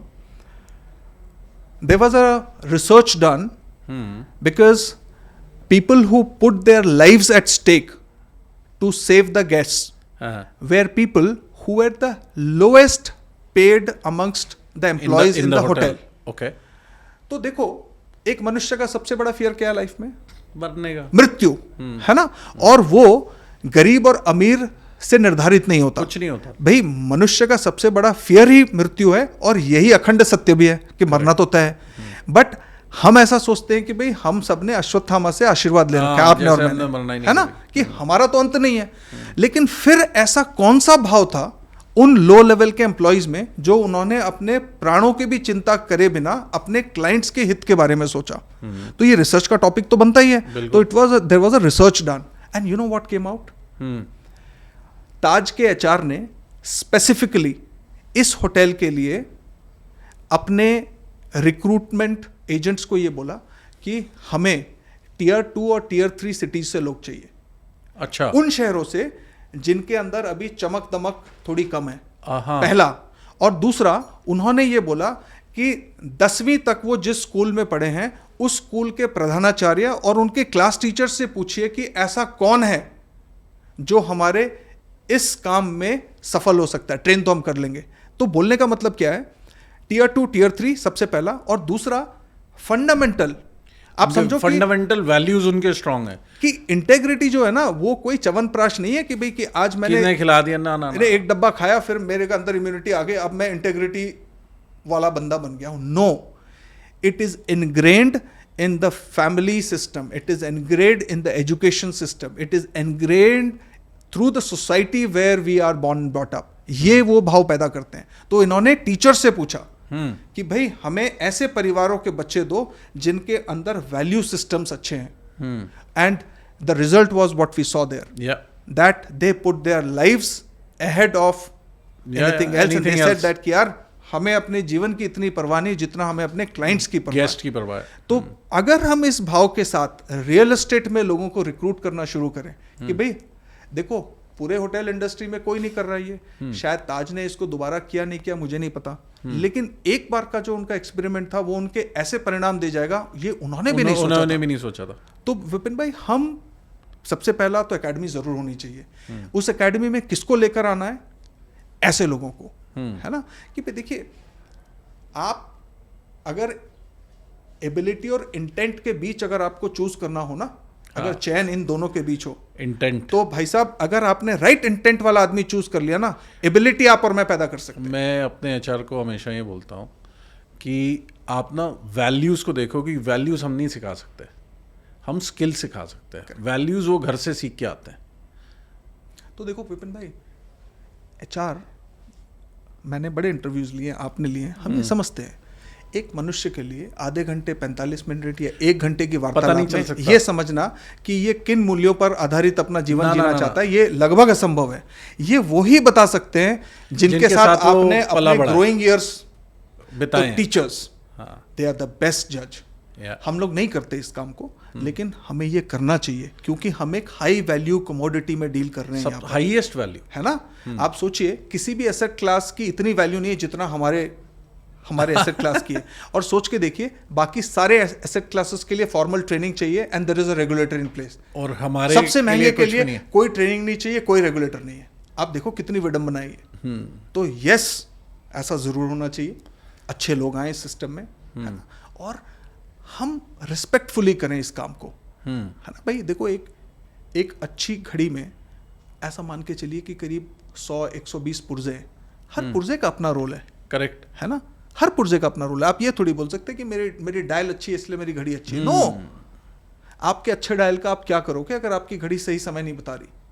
तो इसी तरीके से हमारे बिजनेस में भी जब आप राइट बंदों को लेकर आ जाओ, right from construction to designing, to execution, to pre-sales, to sales and to post-sales. आप सोचिए कि हम कैसे environment create करेंगे, और तब right value होगी उन इंसानों के लिए, उन buyers के लिए, उन उपभोक्ताओं के लिए जो अपने जीवन का ultimate उद्देश्य मानते हैं कि यार मेरा एक घर हो जाए, है ना।